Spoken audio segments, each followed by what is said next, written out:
Honorable the Vice President.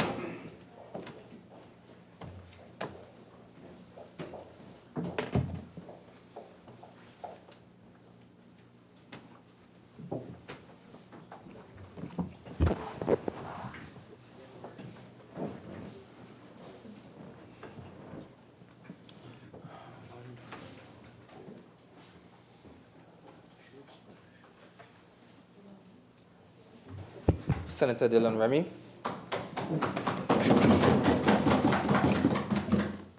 Thank you, Mr. Vice President, for allowing me to contribute to the debate on the Government Saving Bonds Amendment Bill 2019. I must commend the government for seeking to amend the Government Saving Bonds Act, Chapter 71, 41, to make provisions for tax-free government saving bonds to be issued in respect of the purchase of Housing Development Corporation, so that to increase the total value of bonds issued under the Act.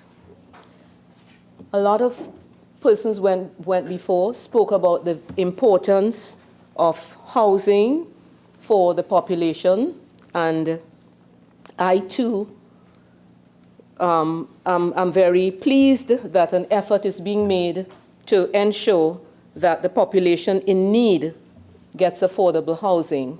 So I support the government's endeavor to make sure that the funding is available for that purpose.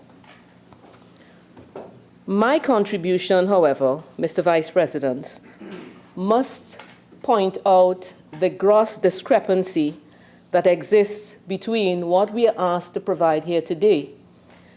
For the HDC to have funds available to provide for houses for persons, well, under the housing development, under the HDC, funding available to provide houses for persons living in Trinidad.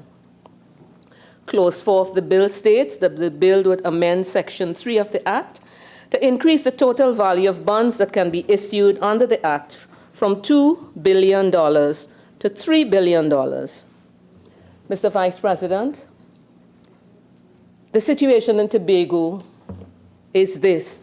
The Honorable Minister LaHunt, when he made his contribution, he talked about the three ways in which government can get funding for housing. He talked about the public sector investment program. He talked about savings and bonds. What is available right now to the people of Tobago through the Tobago House of Assembly?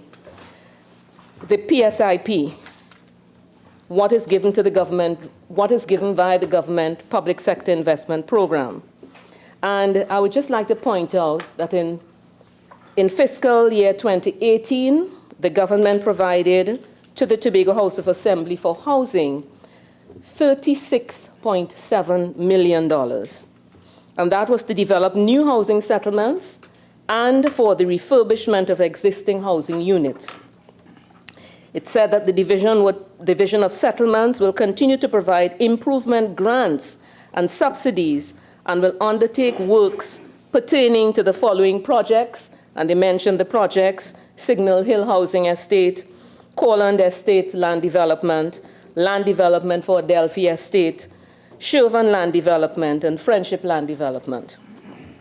Again, in fiscal 2019, through the PSIP, $18 million was provided for the Tobago House of Assembly to maintain and increase the housing infrastructure and develop land, to provide affordable housing, again in different areas.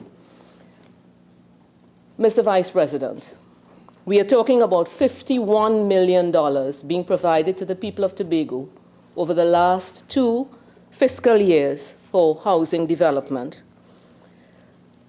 I refer to a Guardian newspaper article of August the 29th, where it was reported that the Urban Development Corporation of Trinidad and Tobago, UDCOT, has cleared the air on construction work to the Prime Minister's official residence in Blenheim saying that the refurbishment would cost $18 million. Mr. Vice President, I quote this article only to mention that the HDC in building one home in Tobago at that cost, when the same amount was given to Tobago House of Assembly for housing development for all of Tobago for the PSIP. Mr. Vice President, it is known that the cost of building in Tobago is at least 33%, but some people are saying at least 40% more than putting a building, making a building in Trinidad. And the central bank, according to the central bank, the average cost of a home in Trinidad and Tobago is about $1.1 million. Information coming from the Division of Settlements of the Tobago House of Assembly indicates that there is a list of applications for about 7,000 homes for people in Tobago. And we also know that they are saying that they have 2 additional development properties for development. That's Adelphi Estate, 48.73 acres, and Riseland, 8.57 acres. They need the resources for those developments. The Vision 2030 estimates, the Vision 2020 estimates for housing demands in Tobago from 2000 to 2020 is 6,868 homes at an annual rate of 686 per year. The THA is far from providing anything like those numbers. So my question is to the Minister of Finance, how does this, what we are doing here today, in allowing increased funding to be available to HDC for building homes in Trinidad, how does that impact on the provision of homes that are greatly needed for the people of Tobago? We do know that there's an article, right, there's a pent-up demand, the difference between what is provided and what is required every year that causes the demand to increase. In consideration of Article 11 of the second wave of the International Human Rights in the International Covenant on Economic, Social, and Cultural Rights, Article 11 states, the state parties to the present covenant recognize the right of everyone to an adequate standard of living for himself and his family, including adequate food, clothing, and housing, and to the continuous improvement of living condition. The state parties will take appropriate steps to ensure the realization of this right, recognizing to this effect the essential importance of international cooperation based on free consent. Now, I am accepting the government's position that it is seeking to bridge the gap. But my simple point is this, Mr. Vice President. We are living in a twin island state. Provisions are being provided right now for the increased provisions of housing for Trinidad through the HDC. There is a significant underfunding for provision of houses through the Tobago House of Assembly Public Sector Investment Program. And my question to the Minister is, as we consider this important bill, can we ensure that just as you're providing adequate funding for the HDC for its mandate, then consideration be given to providing appropriate allocation to the House of Assembly that has been woefully underfunded over the years for building homes for the growing population in Tobago. In this regard, we preserve the right to affordable housing on both sides of the water. I thank you, Mr. Vice President. Acting Leader of Government Business.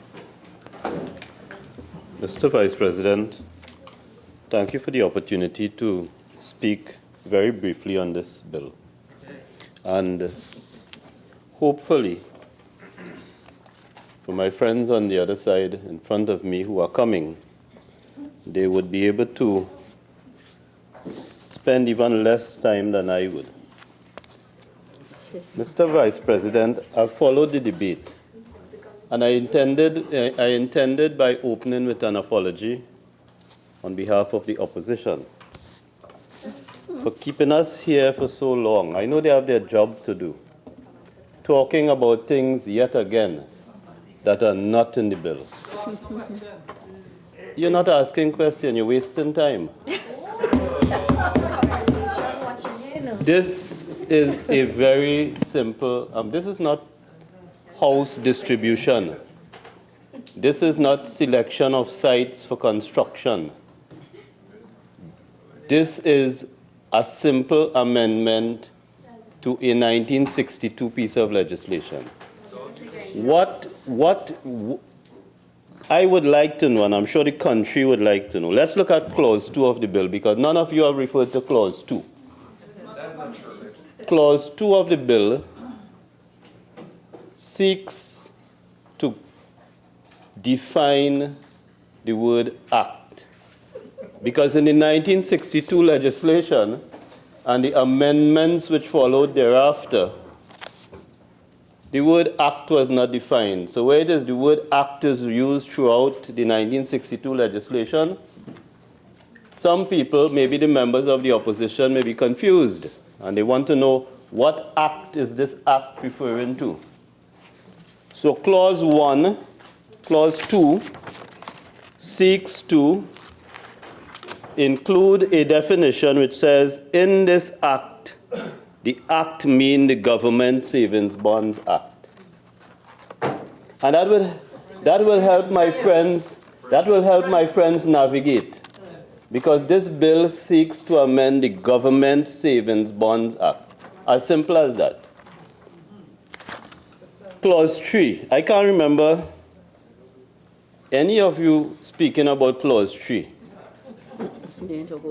But why do we need Clause 3?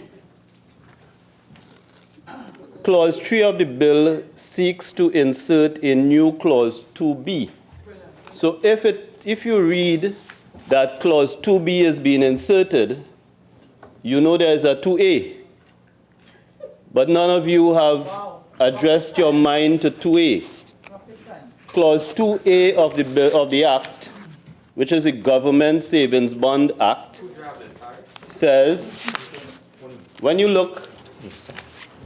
Members, I'm hearing crosstalk getting a little bit louder as the minister is making his contribution. So could we just please have some silence while he continues? Continue, Minister. Thank you very much, Mr. Vice President. If you had addressed your minds to 2A, 2A is very restricted.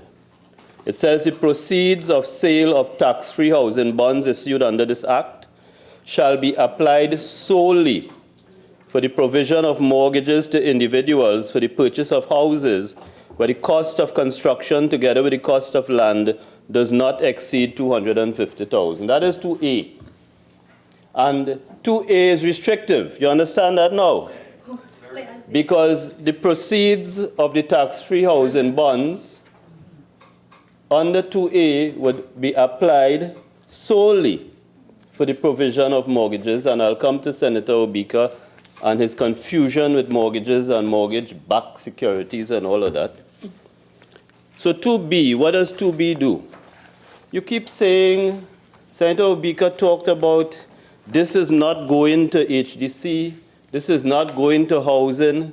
Well, I could understand his confusion and I could understand your confusion because you did not read 2B, which is being inserted after 2A.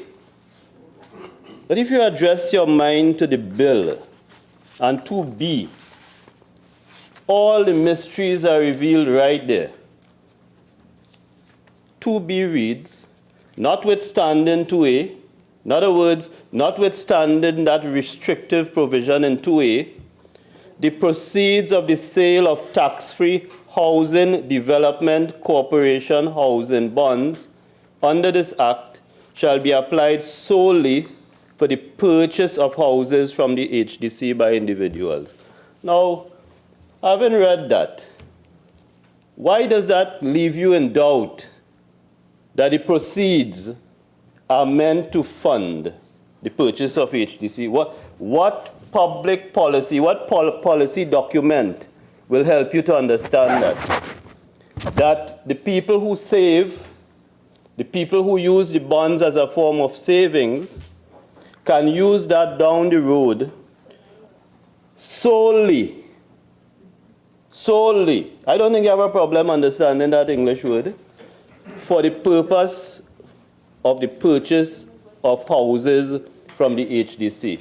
So I cannot understand the mystery of what people are trying to do. It is there in 2B. None of you have addressed your mind to Clause 4, Section 3. I didn't hear you say anything about it. The bill in Clause 4 seeks to amend Section 3 of the Parent Act to introduce some language, but more importantly, to raise the ceiling in respect of which bonds could be issued under the legislation. And nothing is strange about that. In 2016, this government and that Minister of Finance, in Act number 10 of 2016, raised the ceiling from 300 million to 2 billion. And to accommodate this present or proposed program, the ceiling is being raised from 2 billion to 3 billion. And then lastly, we have the schedule to the act is being amended. I don't remember anybody addressing their minds to that or talking about that. Do you have a problem with it? You shouldn't. This only came in the legislation in 2016. Again, Act number 10 of 2016. This schedule was introduced, and all the Minister of Finance is saying is, I want to insert a specific reference to tax-free housing development corporation bonds in the schedule. And if you had read that, then you would have fully and properly understood that what this bill seeks to do is to amend this 1962 legislation to accommodate this opportunity for members of the public through a form of savings to save via housing bonds to be used down the road for purchase of houses provided by HDC. I am sorry that you misunderstood, you misdirected, you misinformed yourself, but I'm happy to assist you in understanding what this bill is about. Because I listened to my friend, Senator Haynes, and between Senator Haynes and Senator Obika, they covered every newspaper article except the Sunday Punch, but I think the Punch out of circulation. And Senator Haynes you made excessive use of the Trinidad Guardian. But as I say, you have the amazing ability to speak about what is not important. Well, this is what is important to me, because this is the Trinidad Guardian. I don't quote the articles often, but this would have helped you understand why the government is doing what it is doing. Because you wanted to know why we said we are doing this in 2017 and in 2019 we're not here. But on Guardian, Saturday, September 10, 2016, under the caption, Bring Back Savings Bonds, the Guardian opens with this, and this is an editorial. In delivering the 2015 budget, so that would have been delivered in 2014, former Minister of Finance Larry Hawaii said that your government, proposed to reintroduce savings bonds, which were once an important investment instrument in Trinidad and Tobago, contributing to the funding of government services. 3 paragraphs down, the Guardian says this, and I quote, "Unfortunately, for reasons that have never been explained, this proposal was not implemented by the previous administration." It goes on to say, "But the idea of tax-deductible savings bonds, or even savings bonds that are linked to the rate of inflation, is one to which current Minister of Finance, Carl Mimbert, should give serious consideration, especially if he introduces amendments to the original proposal that enhance the attractiveness of the bonds." And finally, it goes on to say in the next paragraph, "The main reason why the reintroduction of tax-deductible savings bonds would be extremely beneficial for many middle-income households throughout the country is that there has been a dearth of TT dollar investments earning competitive returns for many years." End of quote. What I'm helping you to understand is that you haven't promised the reintroduction of tax-free savings bonds. We are assisting you because, as the Guardian pointed out, you were unable to implement it. And all we've asked you today is to help us, to help you. Because we all recognize that in the current investment climate, the need to introduce measures and attractive measures to encourage savings has existed. And you promise that you will do something. And we promise that we will do your something plus.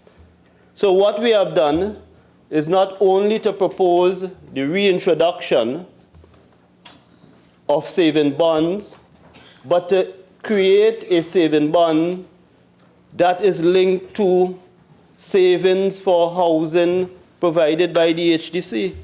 And what could be so, what is there to argue about? Senator Haynes, you'd have been able to join the young people by the Savannah since 1:35 p.m. What is there to argue about?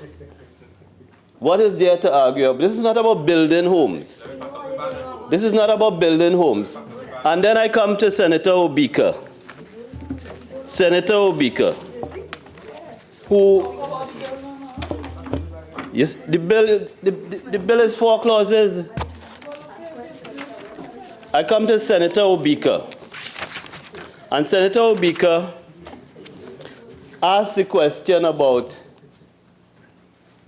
mortgage-backed security, the security for the bonds, what the government going to do with the money. This is an act to amend the Government Savings Bond Act 1962.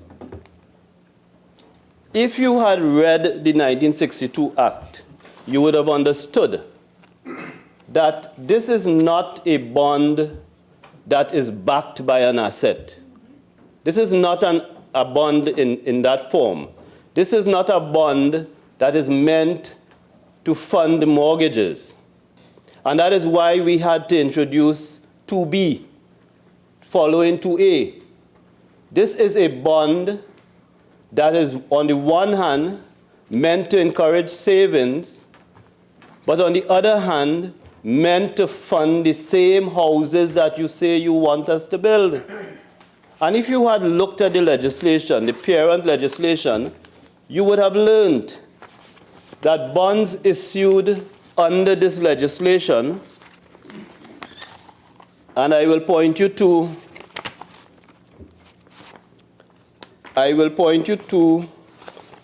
the source of funding.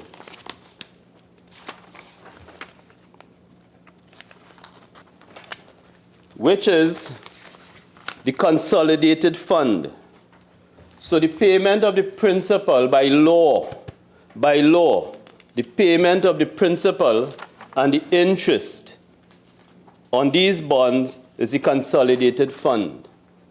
So there is no mortgage proceeds to fund repayment to the bondholders.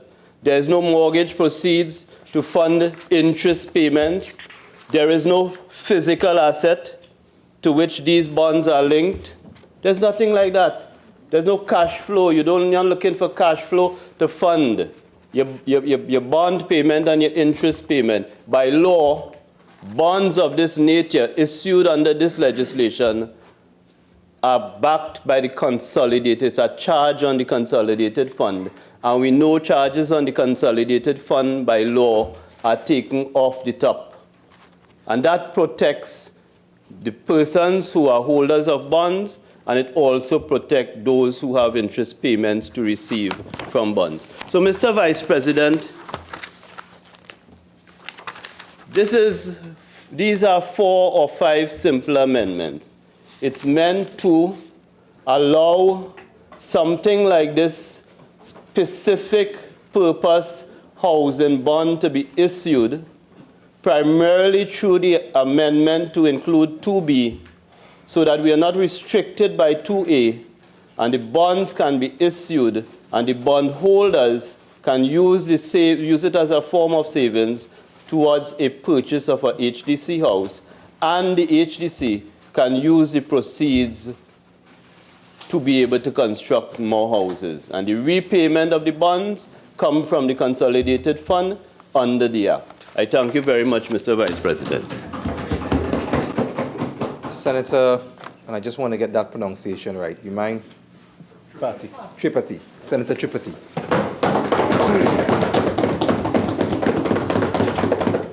Thank you, Mr. Vice President. Mr. Vice President, it is indeed an honor to stand before this House and contribute to the debate on an act to amend the Government Savings Bond Act, Chapter 7141. But before going into this matter at hand, I must convey my sincere gratitude and appreciation to the Honorable Leader of the Opposition for this tremendous privilege and opportunity. Mr. Vice President, I would like to use this opportunity to also thank colleagues on all sides and members of the Senate staff for the warm welcome that I received. And I'm also proud to say and to be a part of such a young, vibrant opposition bench today. And I think our average age, if my maths is correct, is around 32. So that's a step in the right direction. Mr. Vice President, I heard this bill being referred to as short and in other places as a $1 billion piece of paper. And both descriptions are actually true. Mr. Vice President, despite the amendments being short, there's much to discuss and quite a few issues at hand that I would like to raise today. Mr. Vice President, this housing bond, being the third bond introduced by this government since entering into office in 2015, for the most part, I find to be a decent initiative. But there are questions that need to be answered. My colleagues and I on this side of the bench are of the opinion that any legislation and initiative that seeks to engage such a large sector of the population in a positive way is something good. But again, I mention and I reiterate that we have some serious concerns. We have always been about supporting good law, Mr. Vice President, and I emphasize good law. There are many instances, however, especially in recent times, where the government has put the cart before the horse, and as a result, we haven't gone very far. Being the prudent attorney as I am, or at least I try to be, I try to keep abreast of the updates and laws that come before both houses as required by our Legal Profession Act, as most attorneys in this house would be aware of. And Mr. Vice President, in recent times, I've seen situations like with the local government proposed reforms, which seem to me to be another case of putting the cart before the horse. Many provisions, new initiatives, but not enough groundwork, not enough financial framework, and no funding to facilitate. And similarly, you saw the same trend with the licensing committee's provisions that came before this House and eventually lapsed. Any attorney practicing can attest to the licensing woes at the various magistrate courts that still exist, even after the Act was passed. When the groundwork is not done, we unfortunately bear false ripe and premature legislation. Mr. Vice President, we as a Parliament must legislate hand in hand with the proper homework being done to ensure the efficiency of the legislation, or we run the risk of over-legislating and under-enforcing, which is something plaguing our nation, in my respectful view. Mr. Vice President, I say this because when we look at this amendment, I try to put myself in the shoes of the citizen who this seeks to benefit, or at the very least, affect. We must adopt a two-pronged approach, Mr. Vice President. How do I feel about this initiative? Firstly, as the target audience. And secondly, as the rest of the citizenry looking on, who stands to bear the financial burden should this initiative collapse for whatever reason. Mr. Vice President, we just heard that the Consolidated Fund would be backing these initiatives, these bonds. We are asking the tax-paying citizen to accept a further $1 billion burden should this bond not be as successful as we are hoping. So it is indeed, Mr. Vice President, a very expensive piece of paper. Mr. Vice President, I'm usually an optimist, but lately, the housing sector, which directly ties to this bill, has raised many red flags and caused quite the public uproar. Anyone with even basic knowledge of investments, whether it be stocks, bonds, commodities, or even cryptocurrency, the new kid on the block, will tell you that stability is the key to creating a climate conducive to this type of activity. In fact, Mr. Vice President, one of my favorite shows on Netflix, Billions, starring Paul Giamatti, in that show, you see very clearly how fragile investments are. Corruption, changes in board personnel, scandal, all affect public trust and confidence in a product and create a volatile market, as seen in the show. Mr. Vice President, I can give a personal example as well. I've never traded stocks or bonds, but I may have dabbled in cryptocurrency a couple of years ago. And Bitcoin and Ethereum started booming due to the ease of doing business and the freedom of cash transfers. And then, after a while, the public got wind that the US government was possibly looking to regulate these cryptocurrencies and impose taxes, and there was a huge market crash. Mr. Vice President, in other words, people pulled their money out of the system as quickly as they could, and then the prices plummeted. Nobody wants to invest in a system that is unstable. Mr. Vice President, this situation is a bit different as the government backs these transactions. Going back to my earlier point, and looking at this from the position of the man in the street who this should affect the most. Mr. Vice President, yes, it can benefit persons who are interested in buying, but it also can create great liability if not handled or regulated properly, which I believe to be our job today in the Parliament. In speaking of the benefits to the potential investor, one must face the harsh realities of our economy. The latest central bank report speaks to difficulties faced by the average citizen. The high cost of living, personal household indebtedness. It is no secret, Mr. Vice President, that our public taxation is high. Gas prices are high. Real estate prices are high. The amount of disposable income that a person can actually invest after paying their monthly obligations is at an all-time low. So here we are, Mr. Vice President, telling Joe Public on the street, we know you want to invest into this bond scheme with a long-term goal of getting a home. Take what precious little money that you have, your disposable income, every month, remove it from your rainy day savings, and put it into the bond. Agreed, the minister is promising a generous rate, or at least we will see in the regulations to come.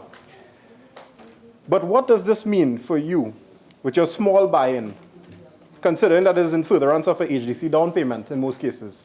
$100, $200, and you are buying into a sector currently that is plagued with mass corruption, poor workmanship, contractors not being held responsible for the rush jobs that they partake in.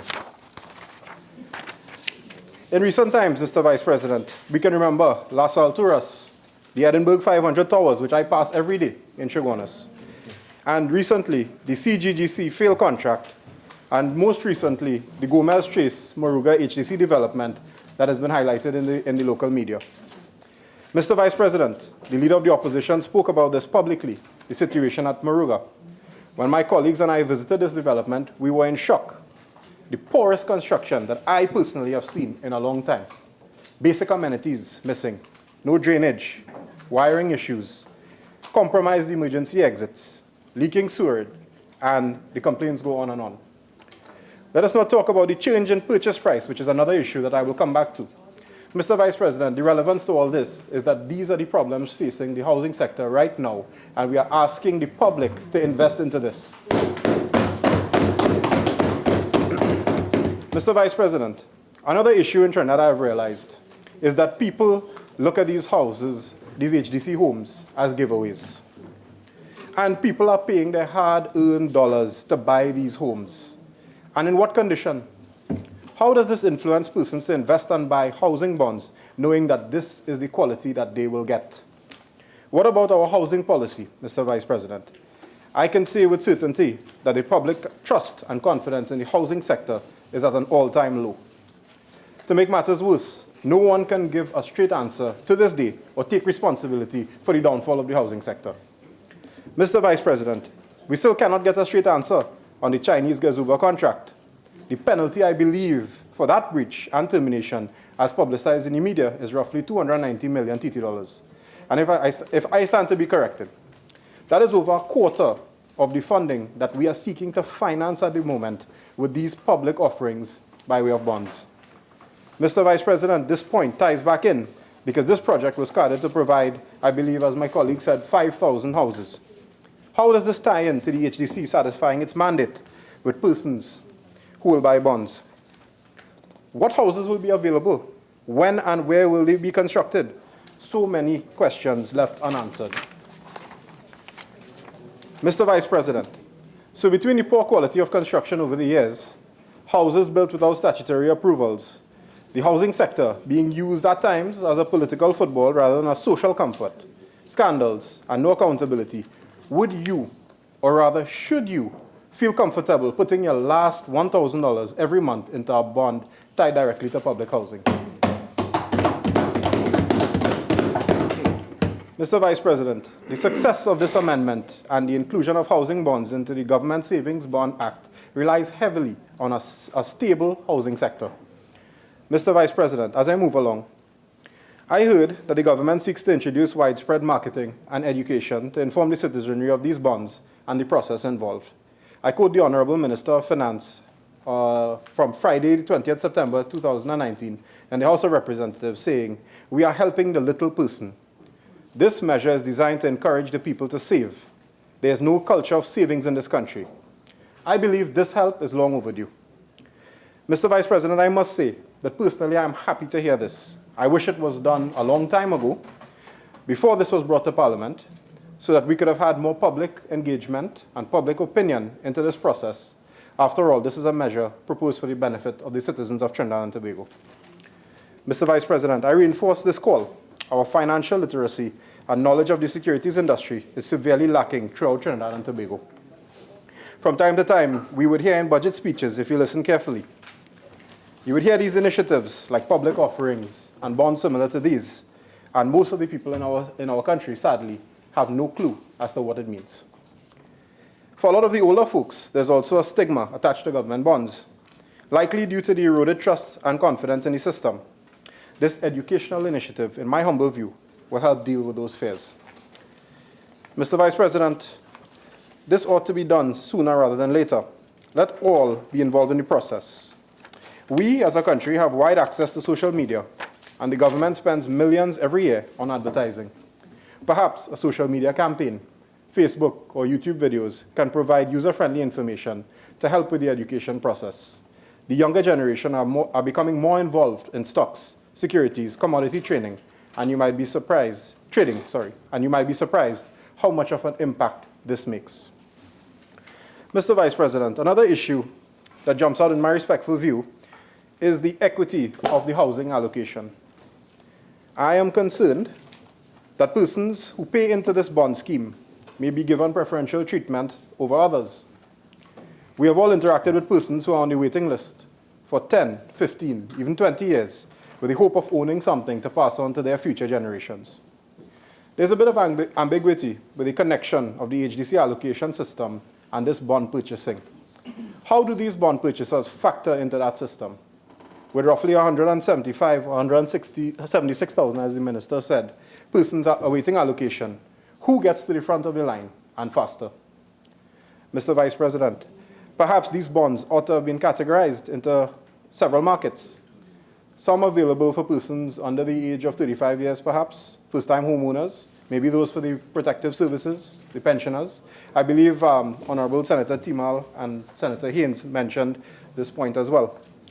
I'm concerned with the equity of distribution. And again, our housing policy needs to address this. 175,000 applicants. When and how do they get houses? How do we continue to engage the construction industry to build houses to meet public demand when, Mr. Vice President, frankly speaking, the private sector has dubbed this administration a bad pay government? Mr. Vice President, I personally know contractors and service providers who are owed $20, $30 million in outstanding payments. How can the industry survive? Or do we continue to rack up bills and then turn to the Chinese construction firms and outsource labor to meet this housing demand that is going to arise? Mr. Vice President, I understand that the investments into the bond scheme on paper speaks to financing construction projects. But the Honorable Minister of Finance himself said that all collected money goes to central government and not the Housing Development Corporation. What is the guarantee that adequate releases will be given to the HDC to meet its mandate, considering it has been widely publicized that the HDC needs roughly $1.8 billion per year to fulfill its mandate? Mr. Vice President, what happens when persons buy bonds with the hope of paying a down payment towards a new home and the purchase price is changed on them, like the good people of Gomez Trace in Maruga? We are treading a fine line here, Mr. Vice President. The Housing Development Corporation Act speaks to providing subsidized housing. There is no mention of a profitability element to this. I have my reservations that these bonds could potentially create fierce competition and cause the HDC to compromise its mandate in an attempt to generate more revenue if it gets to that point. Mr. Vice President, I noticed the issue of transferability. I know the government's intentions to add regulations going forward to Section 8, and I have some reservations with regard to transferability. I know that the regulations from time to time come afterwards, but given the fact that this bill speaks to an increase of $1 billion, I would like to say on the record, Mr. Vice President, that I would have slept better at night knowing the extent of this Section 3, subsection 1. Transferability to the legal personal representatives upon death is absolutely fine, but other methods of transfers make me uneasy. Perhaps the Honourable Minister, in her wrap-up, can shed some more light on where the government seeks to go with the regulations and provide some further clarifications. Mr. Vice President, personally, I would prefer the wording crafted specifically to transfer to the HDC as a payment or a down payment towards the purchase of a house to avoid any confusion going forward. The more things are written, I believe it to be better. Let's leave any confusion or any ambiguity out of the legislation. In wrapping up, Mr. Vice President, I wish to say that any measure introduced to benefit the citizens of Trinidad and Tobago is one that I support wholeheartedly. But, again, there are questions to be answered. And I do hope that other speakers to come can possibly address some of them and put those matters to rest. I am of the firm view that when we legislate, proper infrastructure, financing, and framework must be put into place to avoid putting the cart before the horse. Mr. Vice President, with regard to public trust, confidence, and accountability, simply more must be done. The people of Trinidad and Tobago demand it, and we on this side will insist upon it. Mr. Vice President, I thank you. Honourable members, before I call on the next speaker, permit me to congratulate Senator Tripathi on his maiden contribution in this chamber. Senator Dayal Singh. Thank you, Mr. Vice President, for allowing me to speak on the bill, the Government Savings Bonds Amendment Bill 2019. When I look at this bill, I think it's mainly really a provision for tax-free government bonds to be issued to facilitate the Housing Development Corporation. I think property ownership, address needs, inequities, and social concerns. So I say there's a lot of advantages to this bill in the sense that it will encourage individuals to save and, savings plan, to try and get that culture of saving. So I look at this bill and I'm saying if bonds are offered and, we're looking at the comparison of the interest that persons may get from the bank, we're looking at this comparison. It's a very, on my point of view, it's an attractive investment opportunity. But then, again, I'm saying the cultural aspect, to encourage people to save, is something we should go at. We should try and encourage in our population, save for a rainy day. As a member on the other side mentioned, that they saved pennies and cents when they were small. When he was small, I think Mr. Moses had said that. And at least, you can appreciate that it goes a long way in saving and giving persons the opportunity to save. Again, the mindset for families to work together, it will actually cause families to come together, put money together.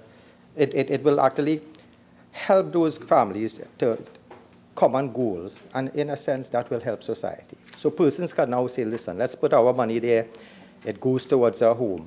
It will definitely have those benefits. So I think it's a very noble gesture on the part of the government to have this bill. But you have some concerns, because the concerns also, I must say, would come into place where, I would like to look at the fact that, is there really a need for housing, for it to be in this manner where you have the government intervention? I would like to look at another point. Is the bonds the only way that this investment should have gone? And the third manner I'd like to look at is the fact that, we are asking for a lot of money to be put into the HDC, 1.8 billion. And some members already mentioned certain concerns they had. So again, if we are putting money into the HDC, we should ensure that those monies will be well spent. So from those 3 points, I would like to look at the last point first, where I would like to look at the problems that, I saw, the problems, the challenges that the HDC had in the past. A lot of challenges. And again, sometimes I look at the HDC as being a political... Senator, let me just caution you at this point that the point that you're making in relation to the problems, one, with the housing sector vis-a-vis the HDC has had in the past, that point has been made in the course of this debate already. What I would ask you to do at this time is, if you have anything new, to bring it in quickly, because you're moving along a line of tedious repetition in relation to the points that have gone before. So you can continue, but I'm looking for new points at this time. Thank you, sir. I was just trying to elaborate the points that there are difficulties, and I'm thinking there has to be some sort of quality control before we put money into this entity again, because there are a lot of deficiencies that was mentioned. And I'm thinking that to support this legislation, given 1.8 billion, it brings up some fears. And that is one of the concerns that I had, where we have to ensure that the agency has some proper measures of control. And I'm hoping the line minister would, in fact, give some sort of guarantee or some sort of policy directive that the problems we had in the past would not occur again. And we had problems, as persons mentioned, in infrastructure, problems in corruption, problems in funding, and all of those issues that if persons are to get any sort of security that I'm going to put my money into a fund, a HDFC fund, I think certain persons will want to know that entity is now running above board. And while I wouldn't go into specific examples, I just would like to give one example here, Mr. Vice President. That's the point that I'm making. So as much as I've given guidance in relation to reiterating that point, that there are issues with the HCC and whatnot, I was listening to see if you would just brush over it and then continue on to that new point. There's absolutely no need to bring in any examples whatsoever, because then you would be in breach of the standing order in relation to tedious repetition. So what I'm going to ask you to do is to not even mention that point again, not by way of example, and just move on to your next point if you have other points. Make sure it's new points. Mr. Vice President, I would like to give the point that if I am going to put money into this bond, will it give me an advantage to move up the line, to jump to jump the line to actually get a house. And you see, if we are thinking that by paying that money, it comes like if I'm going to be paying a corrupt official in the HCC money to get a jump in the line, to get some advantage. And in the past, you had persons saying that they pay $10,000 for preferential treatment for HCC houses. So it comes like, to me, it parallels, look a similar situation. You pay a corrupt officer to get a jump in the line, and here you are now paying a bond, and would you get that same jump in the line? And I think we have to be very, very careful of having that sort of impression that people may get.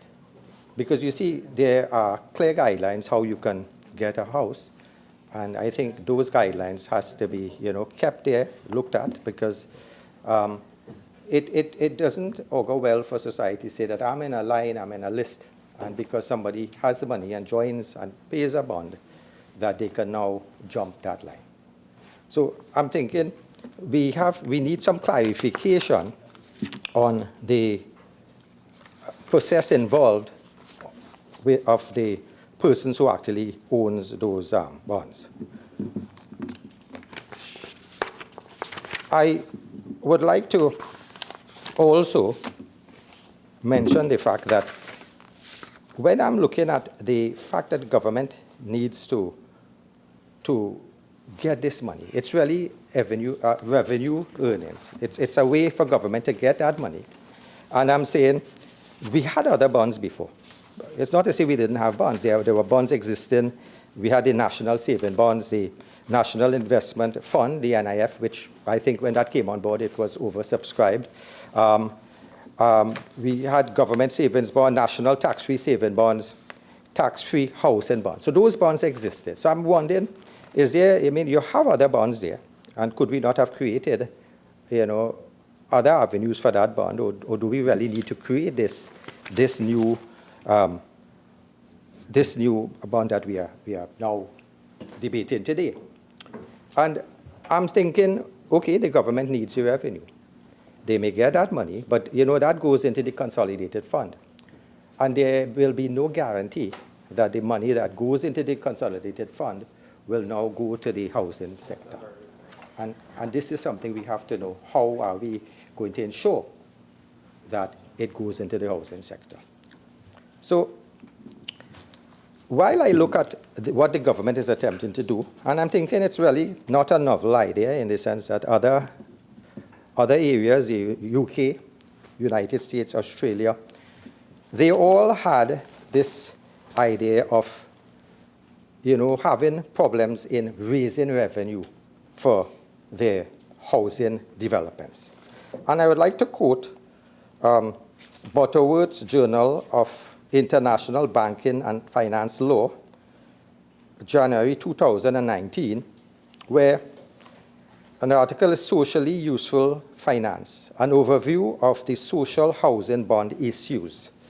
And in that article, they actually said a major development in the capital market since 2008 financial crisis has been the dramatic growth in the bond issues by the UK housing associations to fund the provisions of social housing.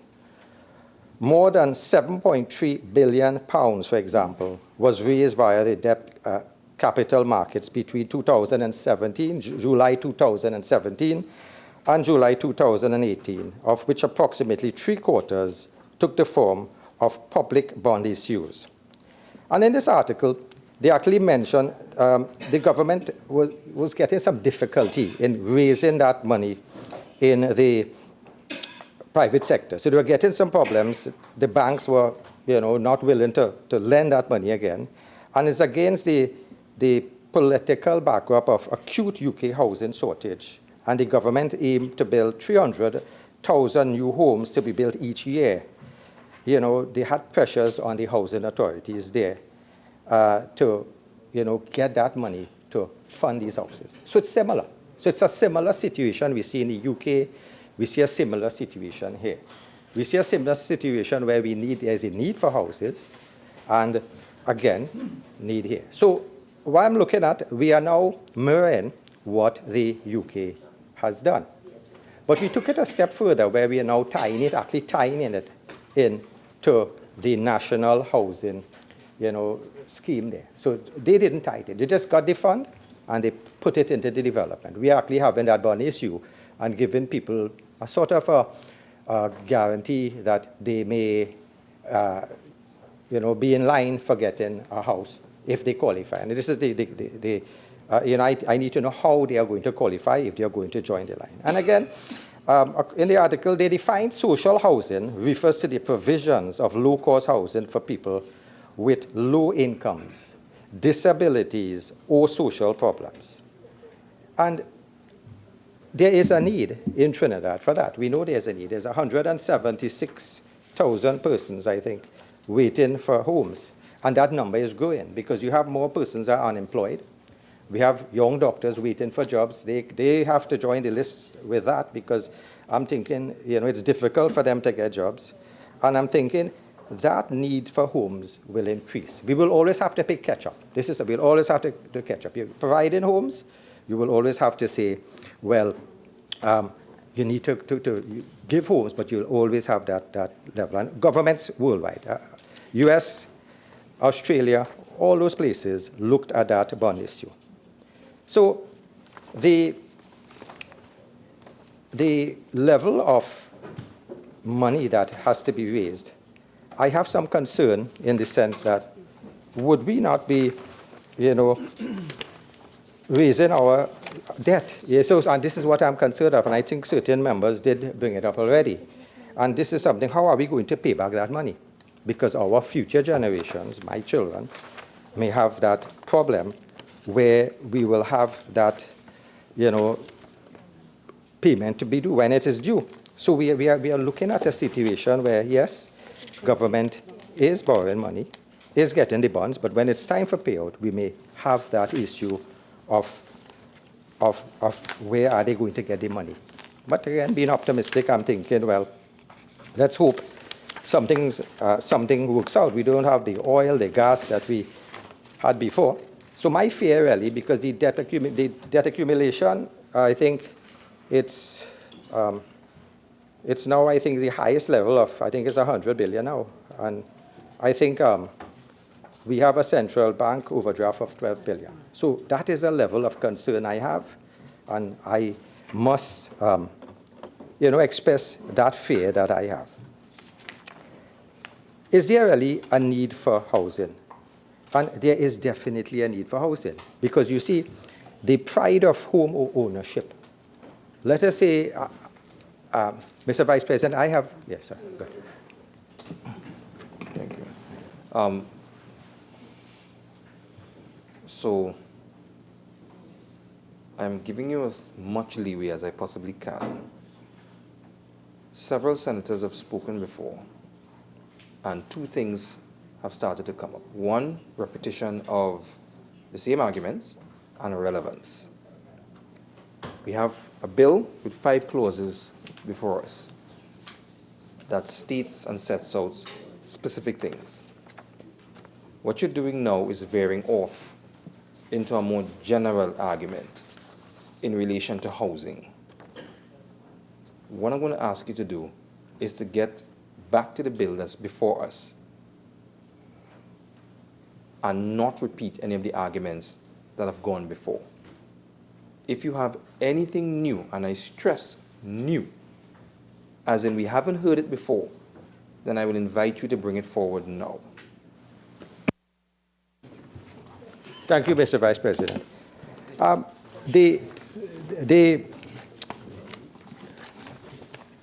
Looking at the bill, actually, Mr. Vice President, I have no major issues with Clause 1, which actually gives a standard short title of the bill. Clause 2 provides the interpretation of the word act, which was elaborated by Mr. Rambarat on the other side. Clause 3 of the bill actually seeks to insert the new Clause 2B, which will provide a tax-free housing HGC corporation bonds under the Act to be applied solely for the purposes of purchasing HGC houses, which again we would look at not any misuse of the funds there. Clause 4 raises the figure to $3 billion, which I think there's not a problem with that issue. And all in all, Mr. Vice President, I would support this bill in the sense that I see the need for it. I see the need for houses, homes. I would just like to quote one thing before I close. There's an environmental psychologist, Susan Clayton, who said that there is definitely an importance for us to provide homes for persons because that gives them an extension of their selves. A home is an extension of your identity yourself. And you have a home, you provide that home in a community, persons in that community will now take a pride in their community and the country. New homeowners will definitely energize any new communities they go at. So any sort of measures that we can put in place to give persons homes, to give the underprivileged homes, I will support it. One other point I would like to elaborate on, Senator Timal mentioned the fact that the elderly should be taken into account. And I had come prepared to speak more on the fact that certain development should really be aided solely for the elderly, where you have, because we know we have an aging population and we have to accommodate special areas, special spaces that the elderly individual can, the older individual can fit in, can comfortable. You have the ramps, you have everything there available. So this is something I'm hoping we could look at. And again, moving on, a little extra from what Senator Timal said, disabled persons, I'm thinking, is also should be taken care of. And in closing, I thank you for allowing me to contribute. Thank you. Senator Henry.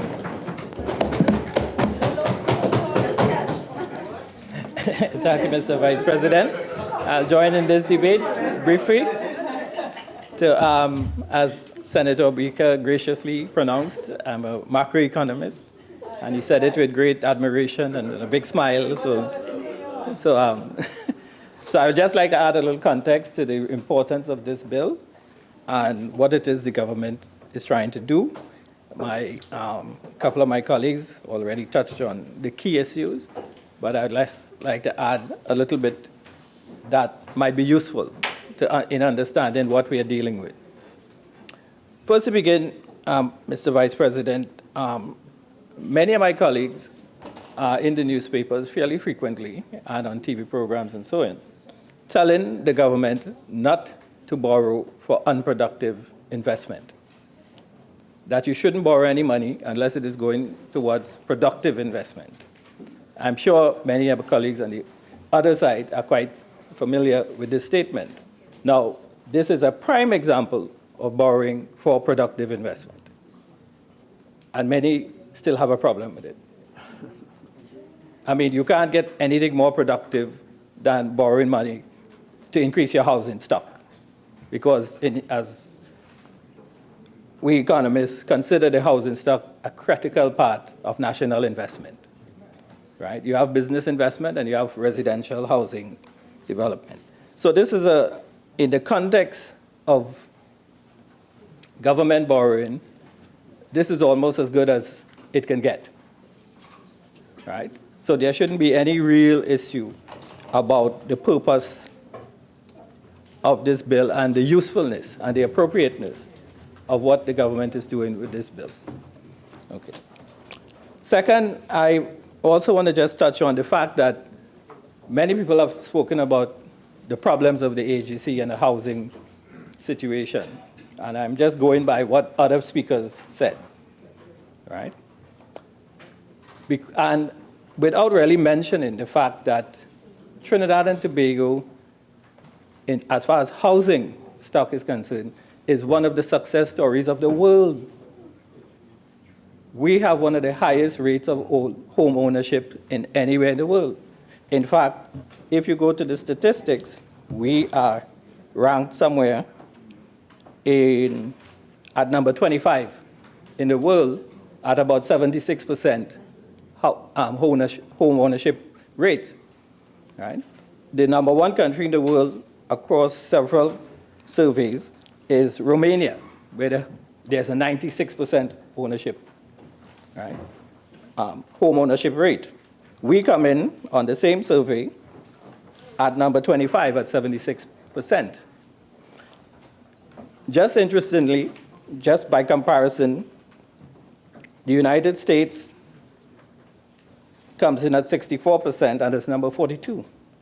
Britain, United Kingdom, where many of us admire, comes in at 63.5% at number 43. So the US and the United Kingdom are behind us significantly by a full 10 percentage points. So what I'm saying is that I know the stories of gloom and doom tend to make better press, but we mustn't miss the elephant in the room in terms of our housing development. It has been one of the major success stories of the country beginning in the 60s, of course, largely driven by the PNM and solid policies towards the construction of housing developments. That whole ethos of where people expect to own a home is something that was planted, that seed that was planted by the PNM in the early days, right? So when you have a list of 176,000 people on the HGC list, it doesn't give a fair reflection of the successes that we've had in terms of building houses, right? Many parts of the world that are much more developed, where the income is much higher per capita, don't have the kind of housing stock that we have. In fact, you go through the Caribbean, you go through many parts of Latin America, we can be the envy of many of those countries because of the successes. Now,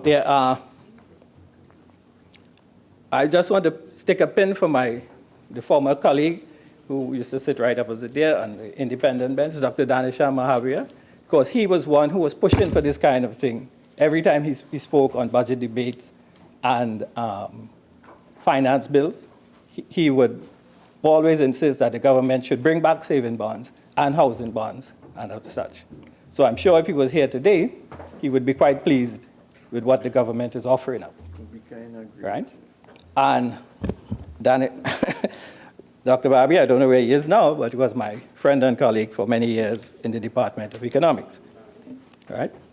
So I'm sure that he would have fully thrown his support behind this because it's something he was calling for a long time. And of course, the whole problem of lack of investment opportunities that was mentioned, I just want to emphasize that this is a real issue for the country, right? Even Senator Diasing said about the oversubscription of the NIS and so on. Every time you put something out there, it's oversubscribed. And you must understand the reason for this. This is because there's excess liquidity in our banking system on a perennial basis. People really don't know what to invest in. There's nothing out there. So they look for any kind of opportunity, especially something that might be bringing a rate on these bonds, expected rate of interest around 4.5%, Madam Minister, right? Which is pretty decent. And in the context of our relatively low rates of inflation, that's not a bad deal. And of course, when you put your money in the checking and normal savings accounts of stuff, now you're getting almost nothing. So it is an attractive offer. So there would be no surprise if this is oversubscribed again because of the problem of persistent excess liquidity in our system. This is an area that I've spent a lot of time researching, trying to find exactly how to deal with this excess liquidity problem. One of the problems when you have a lack of things to invest in, that's why the government have to do these bonds and such things, is that you encourage a lot of capital flight because people get no returns on what, they're not getting any returns on anything they put their money in here, any return of any serious nature. So it would plug, not by a big margin, but some small, it would make some dent in that issue of people thinking that they have to take their money out to get a relatively decent rate of return. So they might be inclined to put their money back here. Now, remember, this is just part of the initiative to develop the housing sector. The government already had announced private-public partnerships as one other aspect of the housing trust. And secondly, that brings me to the point of the real issue we face, why the government has to do these things, is that the private sector in this country has been either unwilling or unable to build affordable housing. And that is a fact of life, that we have to deal with it. Were it not for the government, the major housing development of this country would not happen. Because regardless of the conditions, even in the period of booms, where money was flowing and so on, the private sector still couldn't step in and fill the void. They do, of course, to some extent. You had HCL under the CLICO umbrella, building fairly decent housing developments in certain parts, but that, of course, is clearly not enough. So without the government getting involved and trying to push for development of the greater housing stock, that list of 176,000 might have been 200 or 300,000, nearly half the population, right? And we all know that that list is very suspicious because of the huge number, how high it is. It just doesn't make any sense, right? So what I'm saying is that the bill before us is appropriate. I just wanted to put some context on it and to let people know that we have nothing to be ashamed of in terms of our investment in housing in this country. As many of us know, it could always be better. Like everything else, we could have done better. But the record of housing development in this country is nothing to be ashamed of. We have been very good, and that is reflected in the high rate of home ownership and just the capital we put out into housing stock. With these few words, Madam President, I thank you. Senator Hussain. Thank you very much. Thank you very much, Madam President, for giving me the opportunity to join this debate on an act to amend the Government Savings Bond Act, Chapter 7141.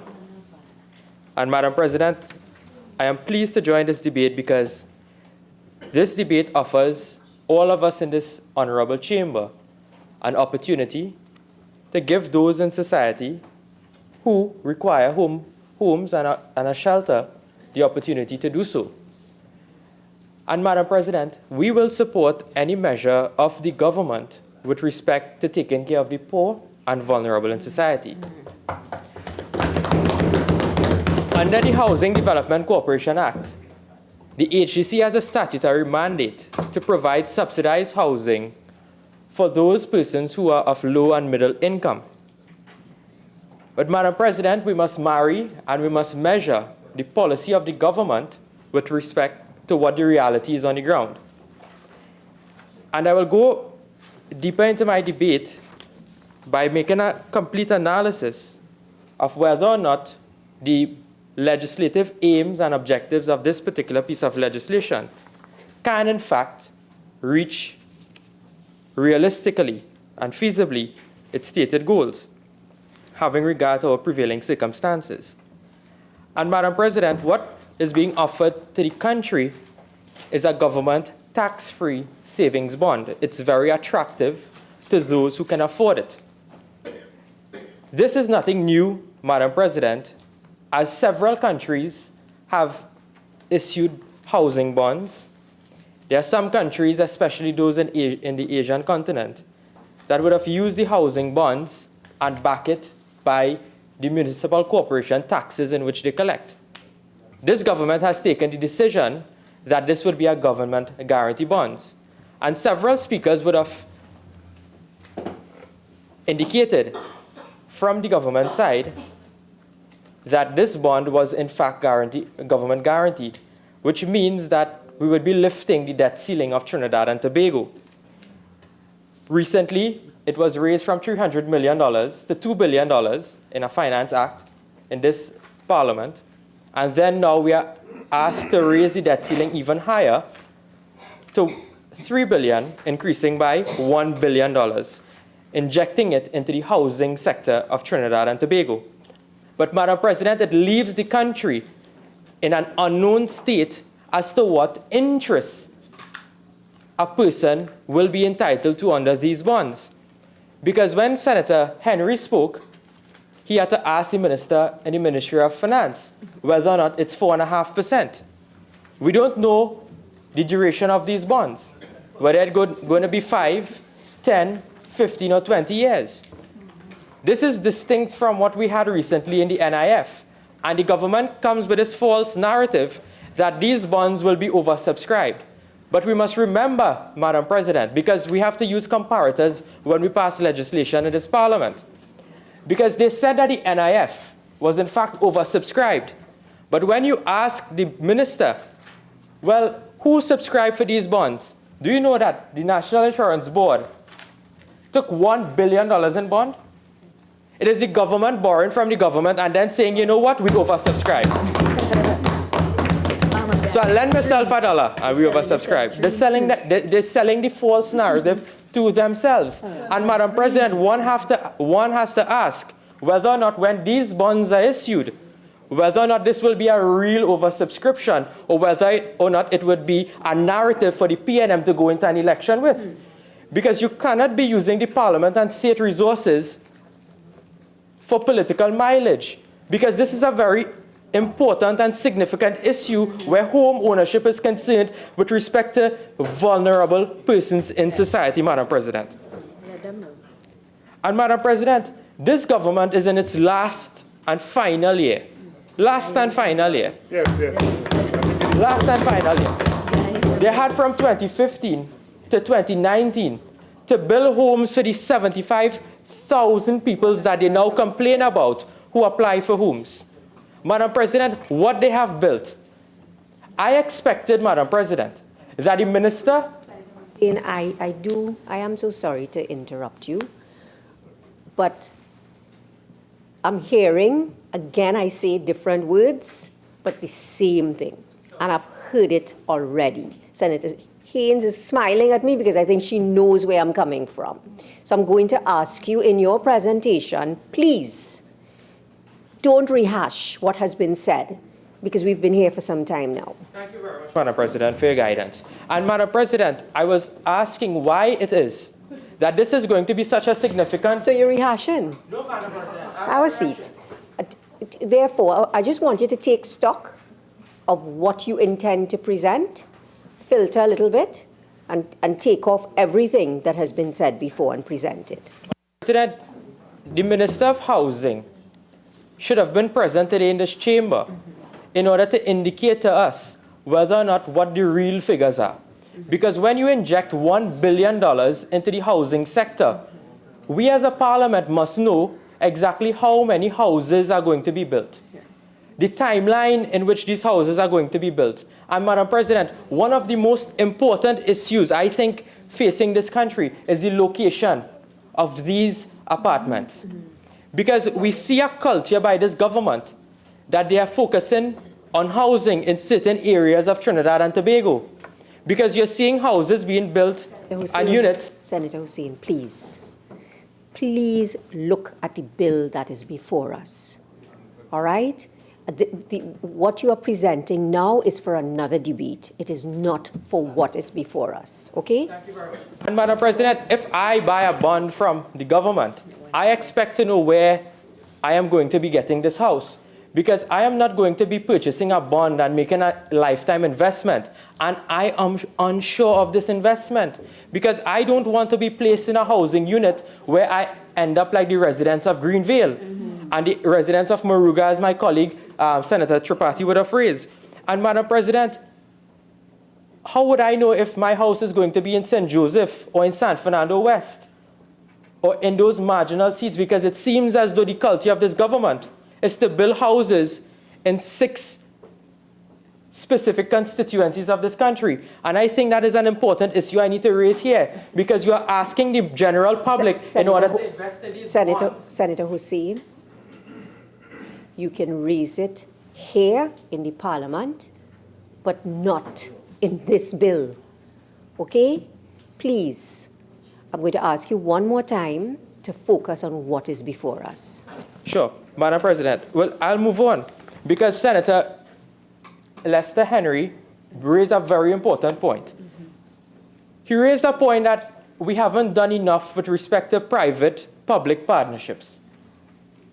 Madam President, had the government really gone into this focus with respect to private partnership, you would have realized that working together with the private contractors and private investors, that it would be able to assist the government in terms of constructing homes.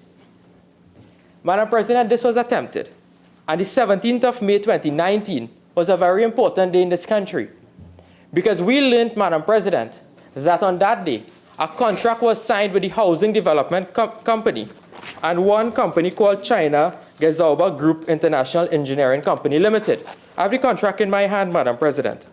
And Madam President, what this contract did was offered $500 million to construct 5,000 housing units in Trinidad and Tobago.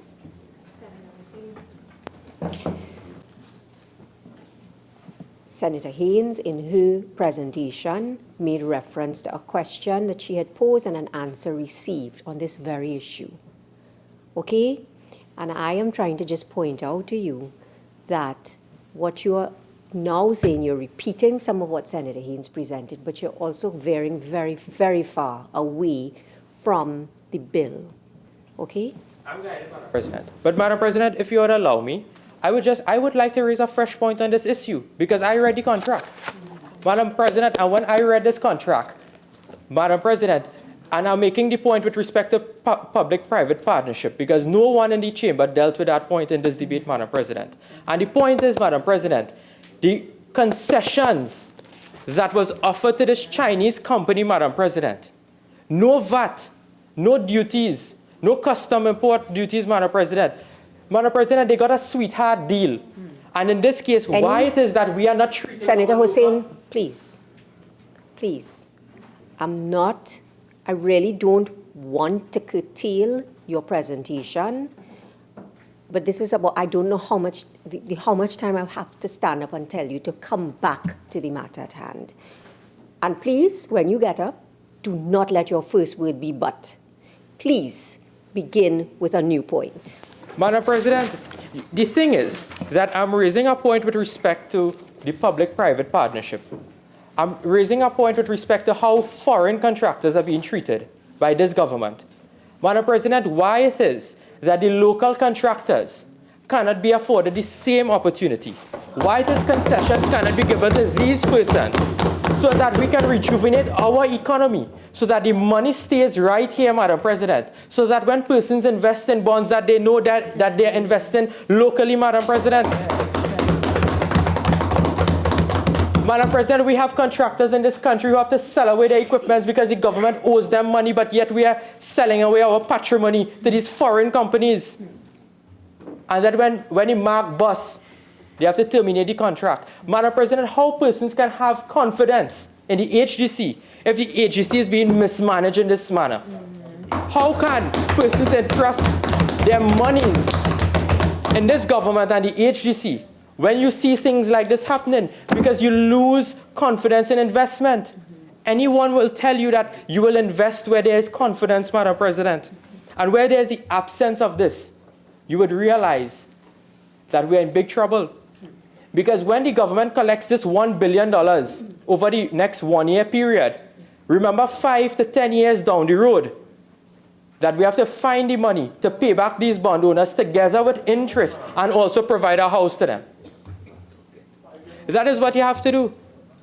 Madam President, it hurts me to know that we are at this stage, that we are at this juncture, that where billions of dollars have been spent and thousands of housing units have been constructed. Madam President, would you know that if the government is really serious about providing housing for persons, there are thousands, if not tens, I don't want to say so much, but thousands of units, Madam President, in HDC developments that are already constructed but not properly outfitted, Madam President. They are empty units. We recently learned right in Chaguanas, in Oasis, that they have persons going into those empty houses, bandits and stealing whatever is inside those houses. Madam President, we Senator have... Hussain, you are not taking my guidance. You are not taking my guidance. And therefore, I'm going to have to ask you, this is my very last warning, and I have to ask you to get to the bill and get it very quickly, Senator Hussain. Thank you very much, Madam President. And Madam President, what we have to indicate and what this government needs to manage is something called legitimate expectation. Because the government has to manage its communication. Because as I said earlier on, you cannot be using these housing bonds for an election purpose. And the reason I say this, Madam President, is because the narrative is, and it's been reported widely in the papers, and I'm very disheartened that the government has not rebutted these points. Would you like to contribute? And, Madam President, what I'm asking is that the government controls its communication when it comes to these bonds, because you create a legitimate expectation in the minds of these bondholders that as soon as I have a bond and I go to the HDC, I am entitled to a home. It is completely impossible, Madam President, for that to happen. We would have to invest tens of billions of dollars into the HDC for that to occur. Because as the government said, we have 75,000 pending applications, Madam President. And that is a very important point that the government needs to do in terms of managing their communication. Because while the bonds could be a good thing, Madam President, you have to show that you have to issue these bonds in such a responsible manner while managing the expectations of those bondholders. And, Madam President, I know you don't want me to rehash some of the points, but, Madam President, I don't want to be intrusive into the standing orders, Madam President, and be breaching any of the standing orders. But my friend, Senator Clarence Minister of Agriculture, Senator Clarence Rambarat, he would have said that this is a simple debate, 4 clauses, 5 clauses. He read the 5 clauses. He read a newspaper article. Yeah, all well and fine, Madam President. But, Madam President, what he didn't explain to the country is that this bill, when it's passed, is one of the most expensive bills to ever be passed in this parliament, worth $1 billion. So we should have the opportunity here to stand up and question and hold this government to account. Because as long as I stand here in this parliament, I will continue to hold this government to account, Madam President, for their actions. And let me just look at this bond. Let me look at the regulations. Because this bond, according to the existing regulation, it could be issued up until $25,000 per bondholder. Let's multiply that by the 4.5% interest rate. So every year, someone will be entitled to $1,125 in interest, if my maths is correct. So at the end of 5 years, you're entitled to $5,625 in interest and your $25,000 bond. Madam President, would you know that that $5,000 can't even pay one installment to the HDC for your house? That can't pay it. And then you ask persons to invest in these things and they're not guaranteed to get a home. Also, you would see that the government is asking persons to invest and to save to get these homes, these HDC homes, while at the same time that they are constructing a home for the Prime Minister at the tune of $18 million in Tobago. But what the Minister of Public Utilities said is that we must do more with less. And I agree, because this country, Trinidad and Tobago, could do much more with less of the PNM, Madam President. That is what we could do. And I would like to conclude my contribution in this debate, Madam President, because the government has hustled the people of $4 billion. And now that they come back in this current parliament to hustle them for $1 more billion. This is a government of hustlers, Madam President. Hustlers. I thank you very much. Minister in the Ministry of Finance.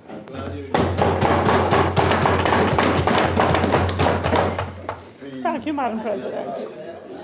Madam President, my friends on the other side have a passion for turning something that's simple and straightforward and for the benefit of the people of Trinidad and Tobago into something that's sinister. They do it frequently and without fail.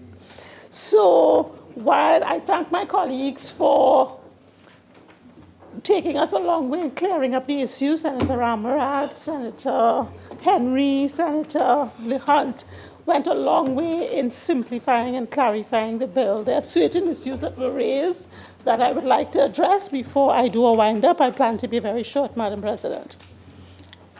So, one of the issues that was raised was that this measure will create a charge on the consolidated fund.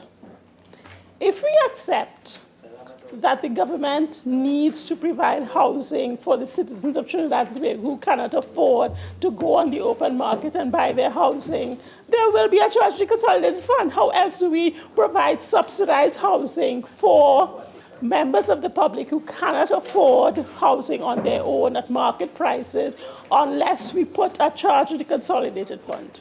So either we directly take money out of the consolidated fund and give it to HEC and tell them go and build the houses with that, in which case we have to finance the other things that government has to spend money on, like salaries and pensions and so on, or we have to borrow money to do it.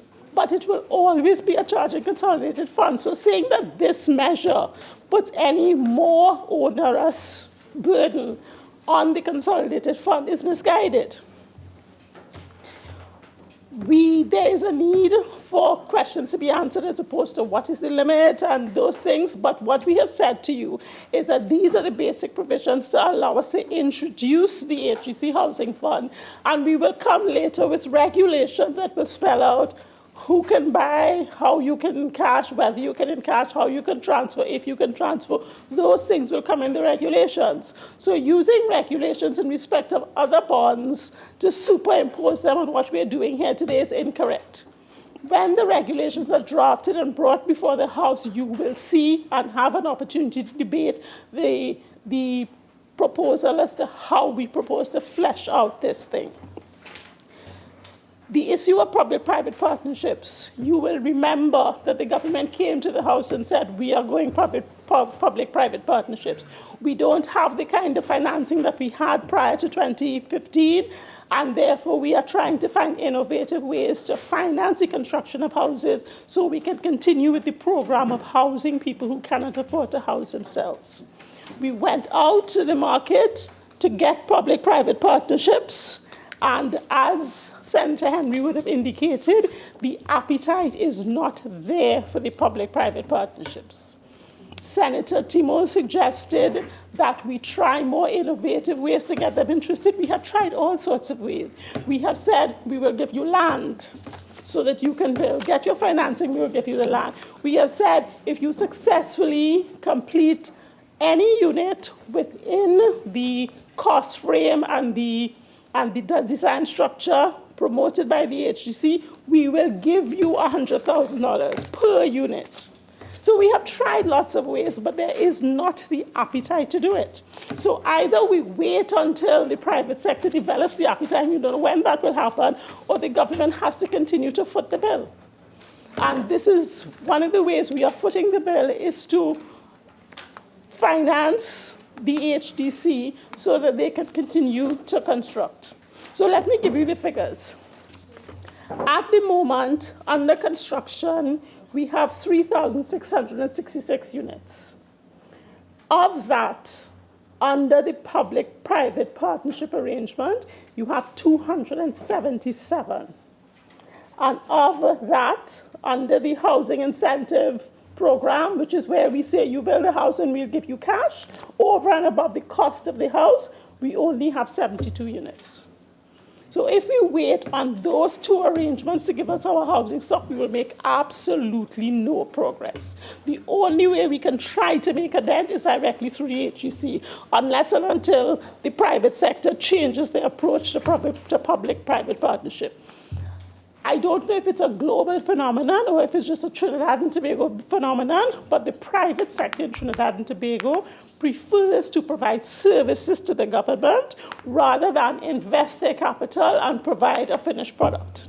So we are stuck with the structure that we have. And to operate the structure that we have to finance it. And once we are financing it, there's a charge in consolidated fund.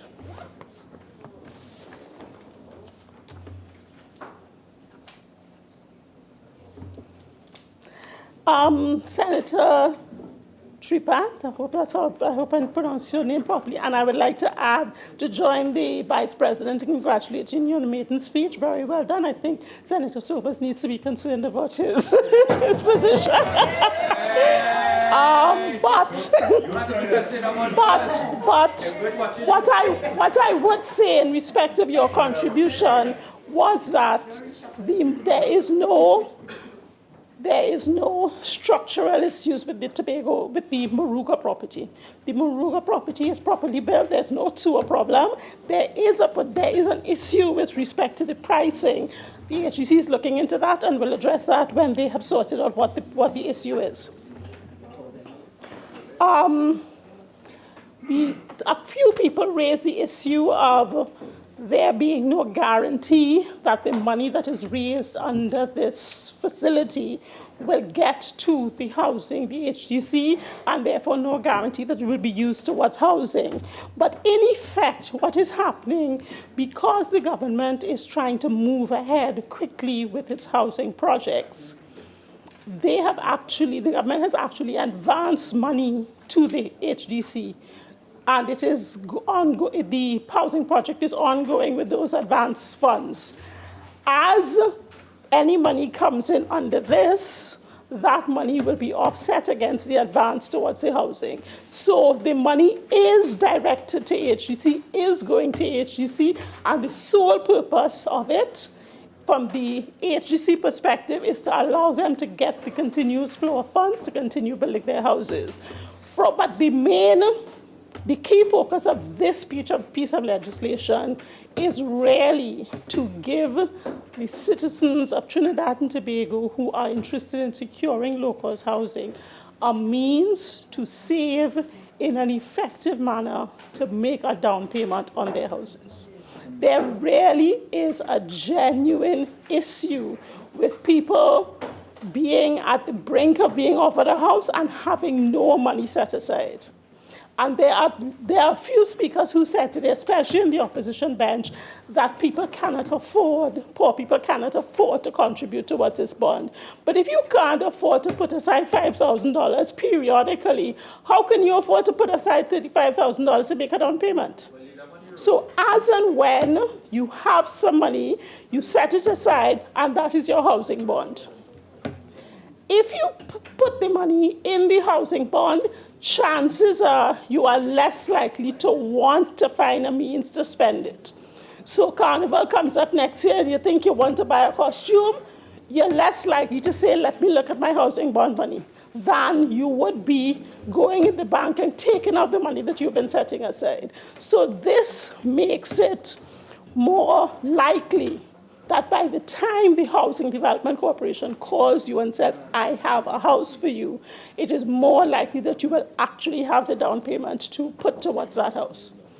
And if you develop the discipline of saving periodically over the period, you may actually have more of the down payment than the minimum, reduce the size of your mortgage and make that more affordable. It puts us in a better position. Trinidad and Tobago has notoriously been known for not having a savings culture. We tend to save when the government gives us incentive to do that. There were a lot of people who used to save in the credit unions when you got a tax credit for your credit union savings. When that was stopped, the savings got reduced. So that what we are doing is trying to give people an incentive to save so that they can realize the dream that they have to own housing. So that when we come to you and say, we're ready to give you a key, you will say, here's my money, here are the bonds that you can put towards my housing. This is really the focus of this particular measure. I don't see how we can genuinely have a problem with that objective. So I highly recommend that we divorce the politics from what we have before us. I recommend that we divorce the issue of how many houses are being built and where they're being built and whatever, and look at the fact that what we are doing is trying to provide the citizens of Trinidad and Tobago with a means to save towards a down payment of the house we're doing that in a way that gives them a return, that gives them a bigger, a better opportunity to save, because rather than the 1% or 0.5% that they'll get in the bank, they're getting 4.5% from the government. It is tax-free. It is more securely set aside than their bank funds will be, so they are more likely to get there quicker. And once they get there quicker, they have a better opportunity to own the house. In bringing the regulations, we will identify things like what kind of priority they will get in respect of what percentage of the housing stock. Those kinds of issues will be addressed in the regulations as we flesh them out. But the measure that we are bringing is a simple measure. It gives citizens of Trinidad and Tobago the opportunity to invest in housing bonds for the purpose of acquiring a house. I recommend the bill to you. It's a sound bill. I ask you to support it, and I beg to move.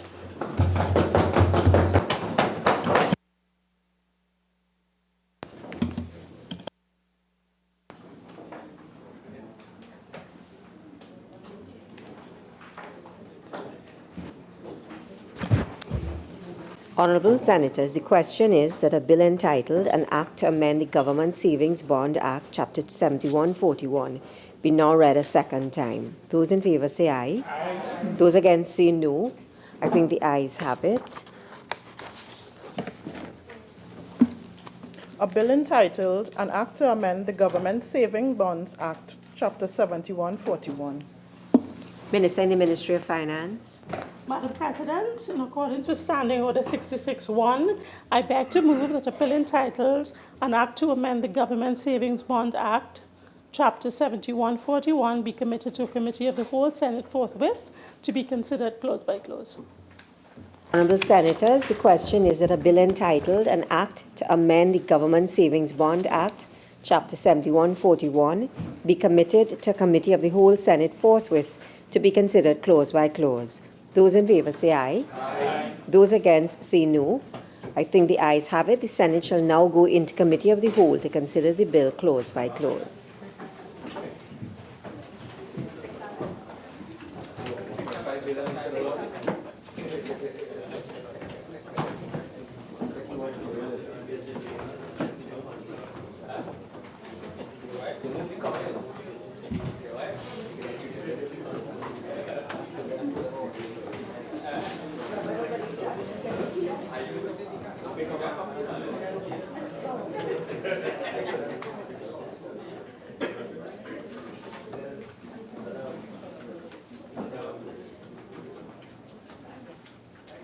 Clauses 1 and 2. The question is that clauses 1 and 2 stand part of the bill. The question is that clauses 1 and 2 now stand part of the bill. Those in favour say aye. Aye. Those against say no. I think the ayes have it. Clauses 1 and 2 now stand part of the bill. Clause 3. The question is that clause 3 stand part of the bill. The question is that clause 3 now stand part of the bill. Those in favour say aye. Aye. Those against say no. I think the ayes have it. Clause 3 now stands part of the bill. Clause 4. The question is that clause 4 stand part of the bill. Senator Hussain. Thank you very much, Madam Chair. Madam Chair, one issue I want to raise with respect to clause 4, sub A, is the transferability of the bonds. It's a point of clarification. Is it that once a bond is issued to an individual, they are free within the life of that bond to transfer it to any person who they please, or is it that they would need to seek permission from the HDC to transfer the bond?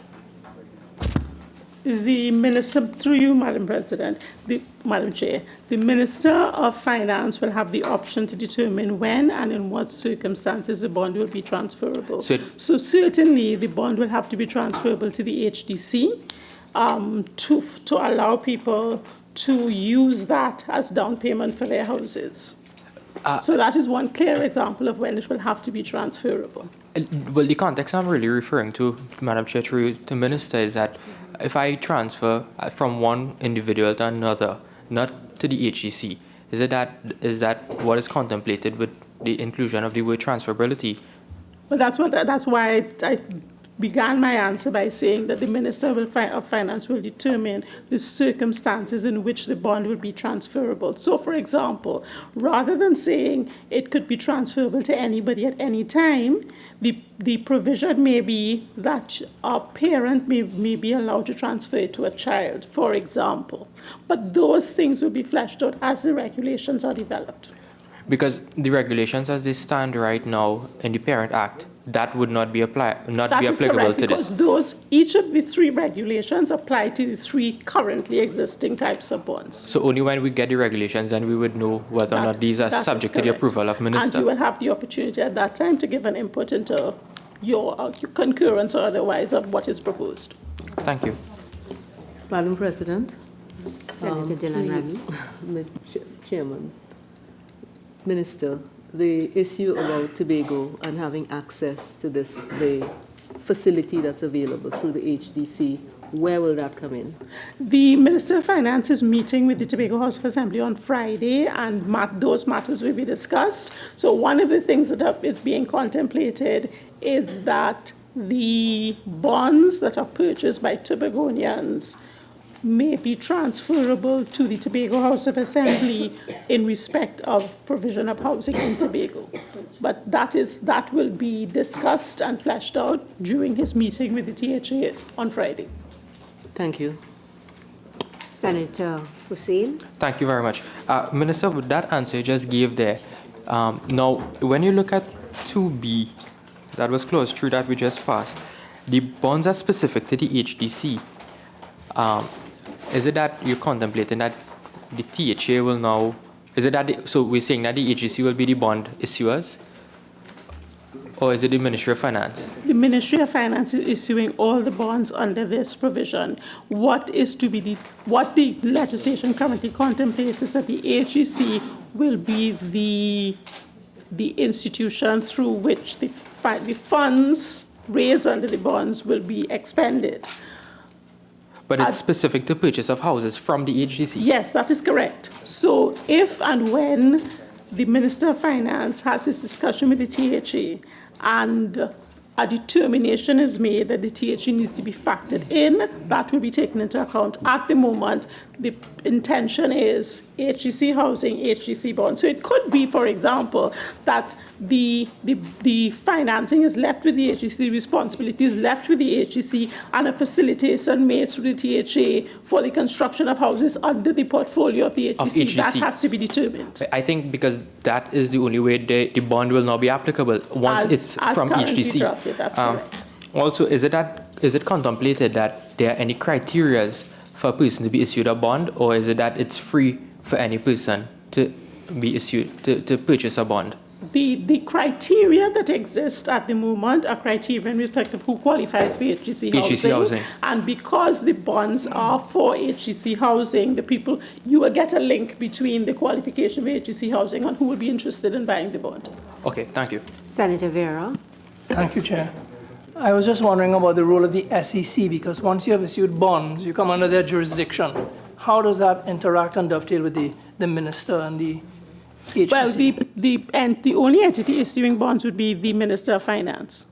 There is no secondary market contemplated, so that I don't see an HGC registration or approval issue arising. And the supervisory authority of the SEC? For the issue of bonds by the Minister of Finance? No. He's acting in his capacity as corporation, so he has the authority. So the question is that clause 4 now stand part of the bill. Those in favor say aye. Aye. Those against say no. I think the ayes have it. Clause 4 now stands part of the bill. Clause 5. The question is that clause 5 stand part of the bill. The question is that clause 5 now stand part of the bill. Those in favor say aye. Aye. Those against say no. I think the ayes have it. Clause 5 now stands part of the bill.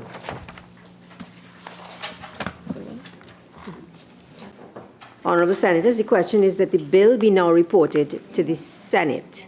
Those in favor say aye. Aye. Those against say no. I think the ayes have it. The bill will now be reported to the Senate.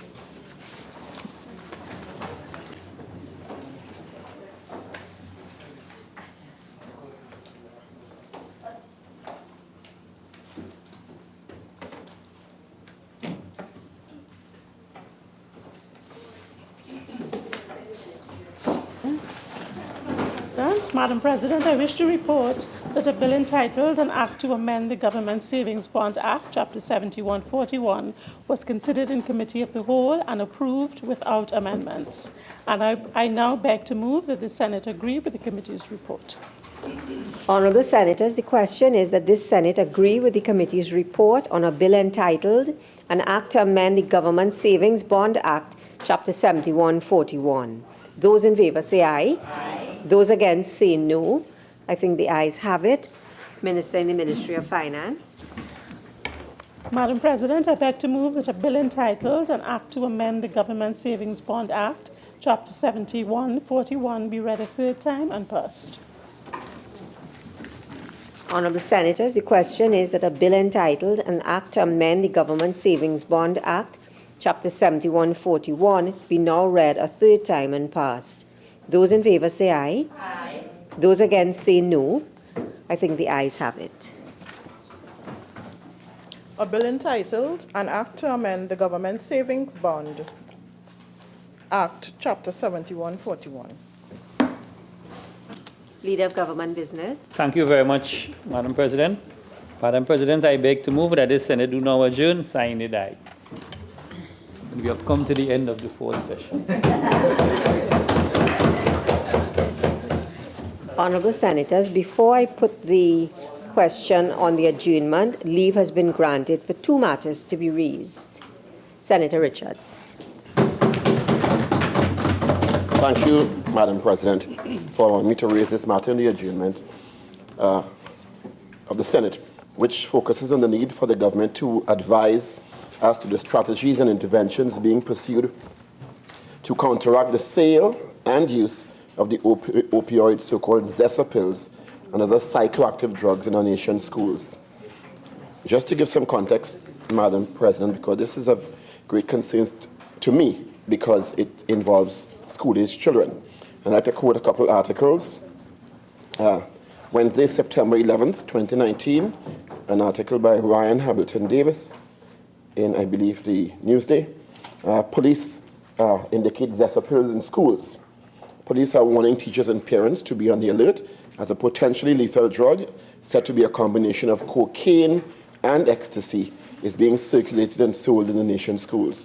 TTPS Public Information Officer Wayne Meister made this known at the police weekly press briefing at the Police Administration Building in Port of Spain. He says police are critically concerned as the so-called party drug has found its way into the hands of school children.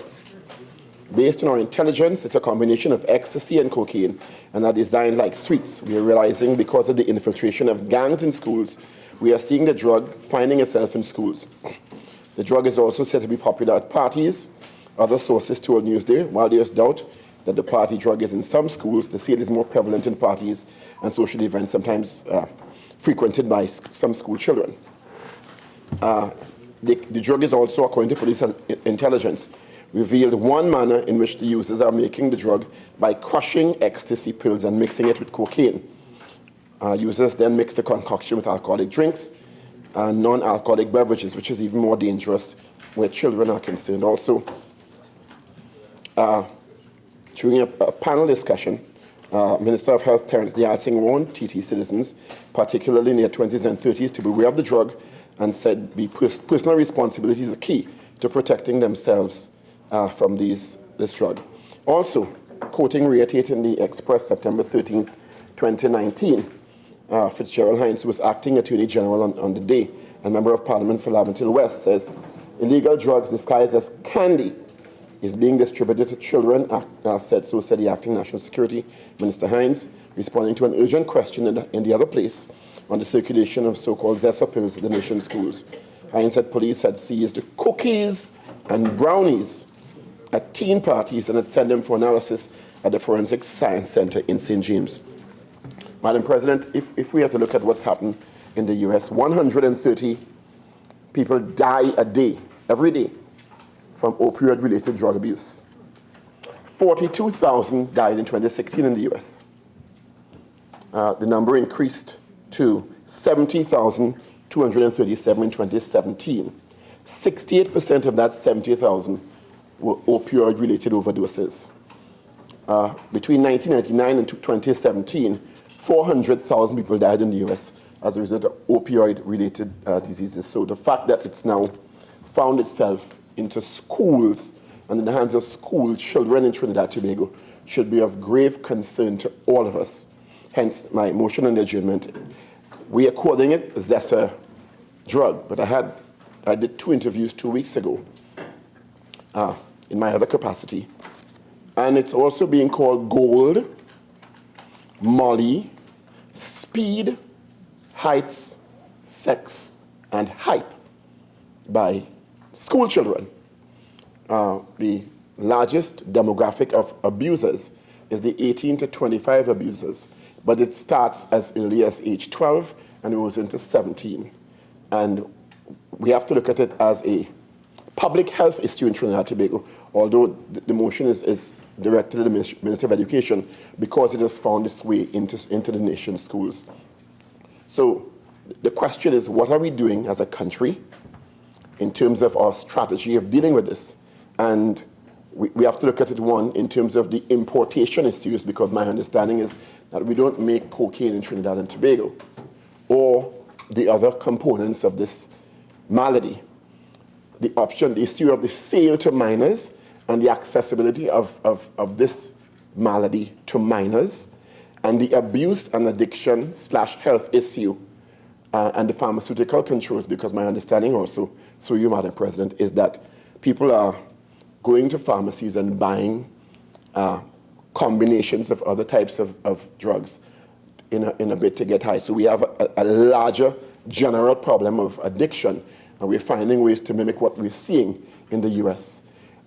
This is specifically focused on school children, but we've seen videos on social media of people in states of delirium, stumbling out of parties, unable to be to regain consciousness or to have any level of compos mentis in those circumstances. And in many cases, I understand, it is a rage for particularly secondary school children and tertiary education children in some instances, and I've not been able to confirm this.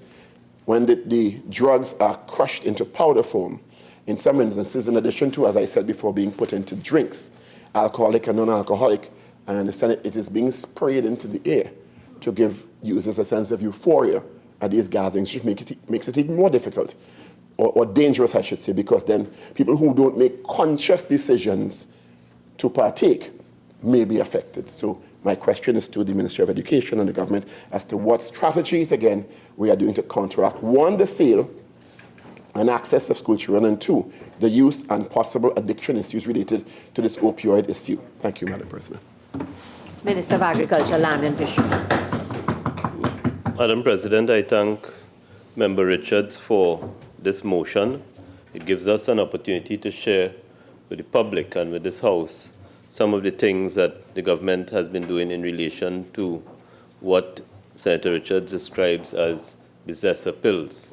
But that may be a fancy name for something that is clearly dangerous. We've had the experiences in the United States, we've had the experience in Canada with opioids, with fentanyl in particular, and we've seen how medication intended for strict medicinal use in particular, in use in people who require major surgery and for people who suffer from extremely debilitating diseases, and it has become something that is, and I don't want to use another fancy word, recreational use. Madam President, I will tell you also that I was very surprised to know that ketamine, for example, which is something that is used on large animals suffering severe pain, for example, a horse that has suffered a broken leg and has to undergo surgery, ketamine is used in those animals. And I understand from dealing with our vets in the ministry that ketamine has become something that people use to get a high. So I want to respond first by saying the list of dangerous drugs which is captured by the dangerous drugs legislation has not been something that has been continuously updated. So it is a fact that Trinidad and Tobago has fallen behind. For example, a lot of people would have been surprised to know that ecstasy was not on the list. And there are reports in dealing. We've been working via the Attorney General and the Legislative Review Committee. We've been working on updating the list. And I will tell you, having met with some of the experts from forensics, for example, they have given us stories of autopsies being done and the presence of ecstasy being there in persons who have died of unnatural causes. And it is a fact that we've had ecstasy in the country. We've had deaths arising out of it. And the response of the government via the Attorney General is to update the dangerous drugs legislation, and particularly to list those things which we recognize should be classified as dangerous drugs and have not been classified. The consequence of that, of course, is that there will be restrictions on the import. There will be restrictions on the way it is dispensed and the way it is used. But most importantly, in relation to dangerous drugs, the consequences are going to be severe, because our dangerous drug legislation, even though it was introduced 20 years ago in the 1990s, even then the fines and the penalties were onerous and remain onerous. In relation to the schools, I would say 4 things. The first is to say there is a policy in the National School Code of Conduct. There's a policy which explicitly states that no one shall be permitted to have on their person or under their control an illegal drug, either for personal use, trafficking, or any other reason. So there is a policy in place. Of course, a policy has to be enforced. The consequences of breach listed in that policy, there are 6 possible consequences. 1 is confiscation of the item. 2, meetings between parents or guardians and the school administration. Very importantly, intervention by the Student Support Services Division, because, of course, if you're dealing with a school-age child, having in their possession at all, but in particular on the school compound, then you're dealing with somebody who is influenced or may have external influence, may have issues within the family, may have issues within the community, and it requires a specialist type of intervention. It is not your regular criminal or drug trafficker. You're dealing with an extremely sensitive issue and a sensitive age group that requires a professional response. There's the option of suspension for up to 7 days, referral to the law enforcement agency, and ultimately expulsion. The third thing I would say in relation is that the Ministry of Education is mindful and is aware of reports in the public domain, but the ministry has not received any report officially in relation to the presence of these pills on school compounds. But the ministry is not blind to what is happening and is not deaf to what is being said, but there has been no official report of the pills or substances of that nature being on the school compound. Notwithstanding, the ministry has been proactive and has taken 3 measures that I would talk about. The first is that the ministry has been conducting sessions with parents, with teachers, with students to alert them to the potential, the possibility, and the risks of engaging in the use of these substances. The second is that the ministry has engaged in school-based interventions, bringing in the professionals who are employed by the ministry and who are employed otherwise, bringing them into the school and having interventions at the school level.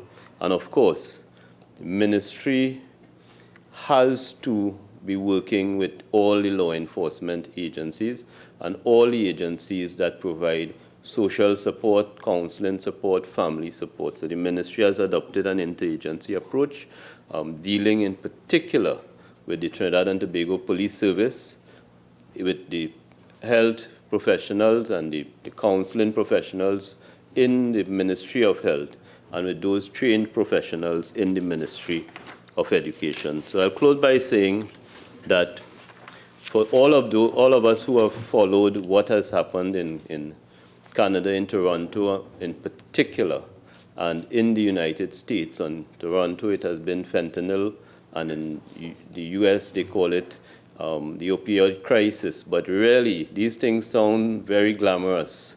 But when it comes down to a family level, and Dr. Dialsing earns his living trying to reverse the effects of it, when this comes down to an individual or household level, it is destructive. And the starting point has to be the updating of the listing to ensure that those things that are dangerous are classified as dangerous, and the legal consequences will flow. I thank you. Senator Obika. Thank you, Madam President. Now, I treat this matter as very serious, and I am grateful for the privilege to raise this matter. For yet another year, the failure of the government to adequately address public concerns relating to the prolonged construction of the Chatham Government Primary School. I want to point to 3 newspaper headlines. 24th of May 2017, Guardian newspaper, Chatham students beg for new school.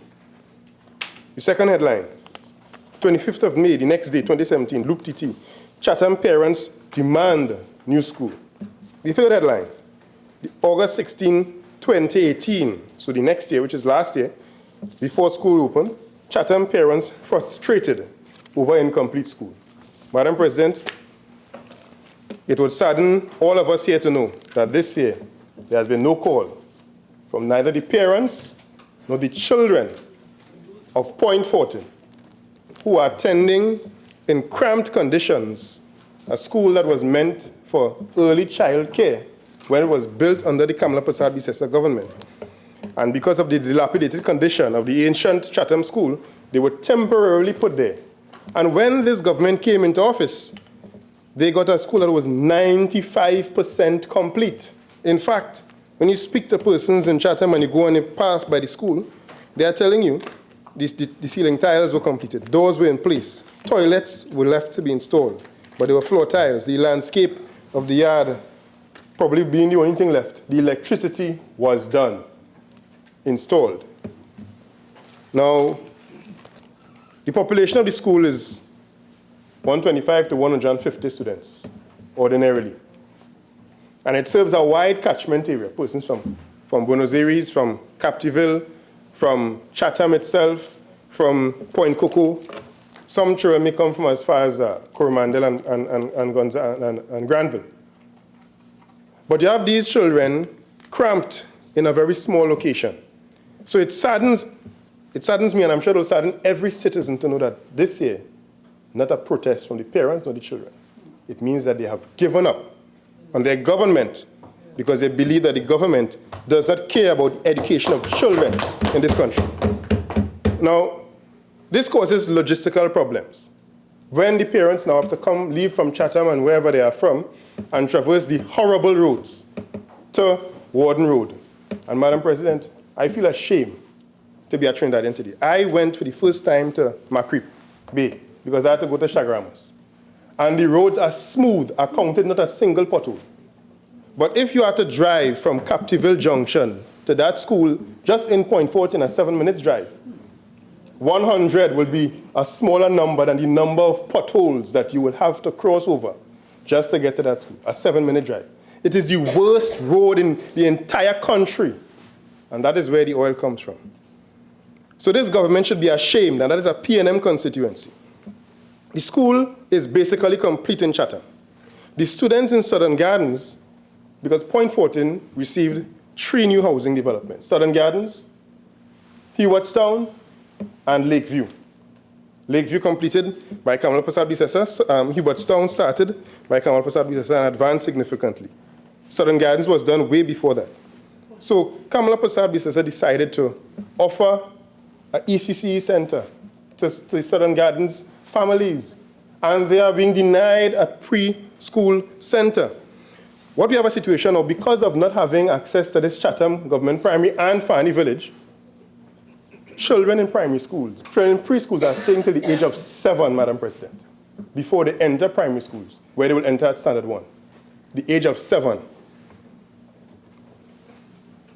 The inability of students to access primary school education in Point Fortin puts further financial burden on parents. I witnessed firsthand when I went to drop my daughter to preschool for the first time this year, parents being turned away because they could not afford the $400 a month.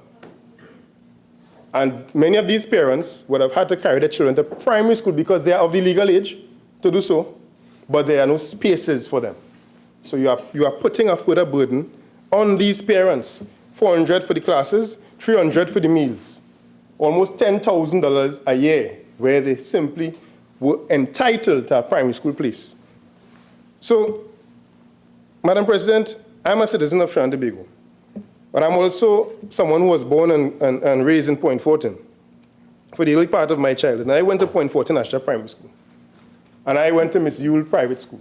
And I understand the importance of the quality of education for children in Point Fortin and the importance persons place on that education.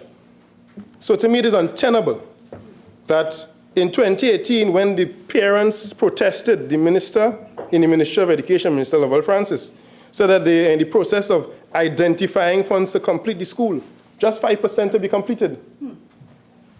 Madam President, that was August 2018. Not a word was said from then till now.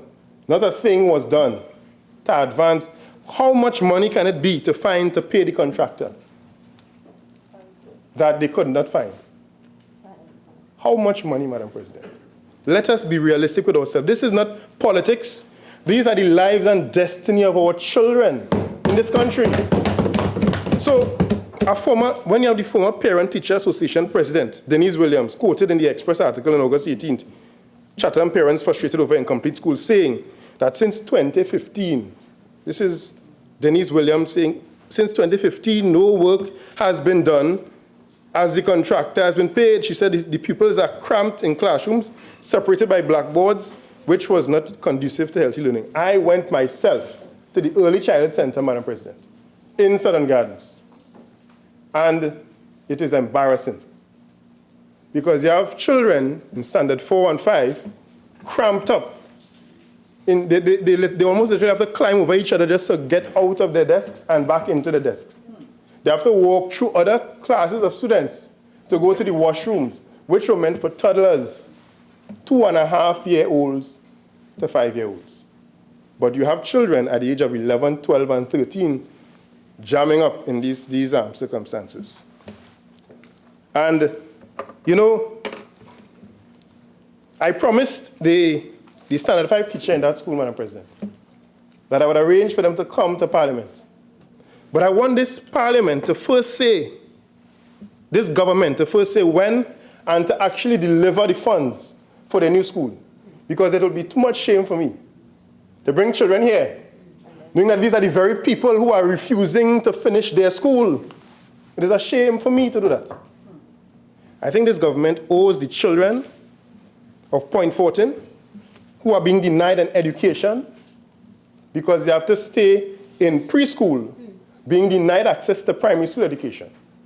They need to come clean and declare that they will find this money to ensure the children get the education they deserve. I so submit. Minister of Agriculture, Land and Fisheries. Thank you very much, Madam President. Madam President, nothing I say in response to my friend, Senator Obika, should diminish the difficulties the parents and the students of Chatham Government Primary School have faced. And I know what it is like, by the way. Because when I was in Standard 5, we went through a similar situation, and it is uncomfortable for young children. It is disruptive for parents, and the government understands that. But my friends like to quote newspaper articles, and very selectively. So you've shared a headline, and I'll share two with you. One headline, May 31st, 2017, Trinidad Guardian, Attorney General and Minister of Finance audit probing EFCL. And one from June 8, 2016, Trinidad Guardian, 2 audits turn up several irregularities. EFCL board fires 5.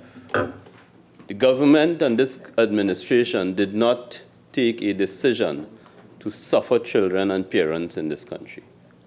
The fact is that, and we've said this very clearly to the public, when we came in, we met debts which were mounting, we met debts which were on the way, we met unpaid contractors, and we met construction arrangements which were clearly overpriced and most likely corrupt. You don't send 5 employees, senior employees, home from EFCL without there being a serious problem. And the reason I'm talking about EFCL is that is the special purpose company set up to do school construction in this country. So met with a significant, and I don't know why my friends have difficulty in understanding, there was a collapse of the revenue stream in this country, not under the PNM, under you. You just spent 2 years in denial. But hours into office, we recognize that we have a significant problem, that you are funding major projects, including the highway to Point Fortin. You were funding it out of recurrent expenditure. You had not borrowed. You had not entered into long-term borrowing for it. You had not entered into low-interest borrowing, which was available. You had not taken out bonds to fund that. You were funding it out of recurrent expenditure. You were funding it out of revenues. And if 80% of your revenue stream disappears, it's not business as usual. So the government has been dealing with questionable contracts, questionable arrangements, but also trying to prioritize and trying to use the funds which are available and use the borrowing arrangements which are available to fund the completion of some of these schools. And Chatham, the Minister of Education, has said several times that Chatham is a priority school. Chatham has been at 79% completion. And you want to know why the parents and the students are not protesting? Because they know the government has settled $14 million in debt to that contractor. We've put ourselves now in a position where the contractor can resume work, having been paid. That is not 14 million incurred under this administration, you know. That is 14 million we met on one school in this country. There are many more primary schools. There are many more secondary schools. There's a hospital in Point Fortin that did not have a borrowing arrangement to support the construction. It was being funded out of recurrent. We met a contract for a hospital in Arima that did not have a borrowing arrangement. The intention was to fund it out of recurrent. So schools, hospitals, road, highway, all to be funded from a pool that disappeared under your watch, and we met it dwindling. But the debt has been paid. The 14 million owed to the contractor has been paid. The contractor is preparing to remobilize and to complete the school, and the government will continue to find ways and to find means, even if it means, because you like to talk about debt to GDP ratio, even if it means having to borrow to fund the completion of these projects. I thank you, Madam President. Honourable Senators, the question is that this Senate do now adjourn, sine die. Those in favour say aye. Aye. Those against say no. I think the ayes have it. The Senate now stands adjourned, sine die.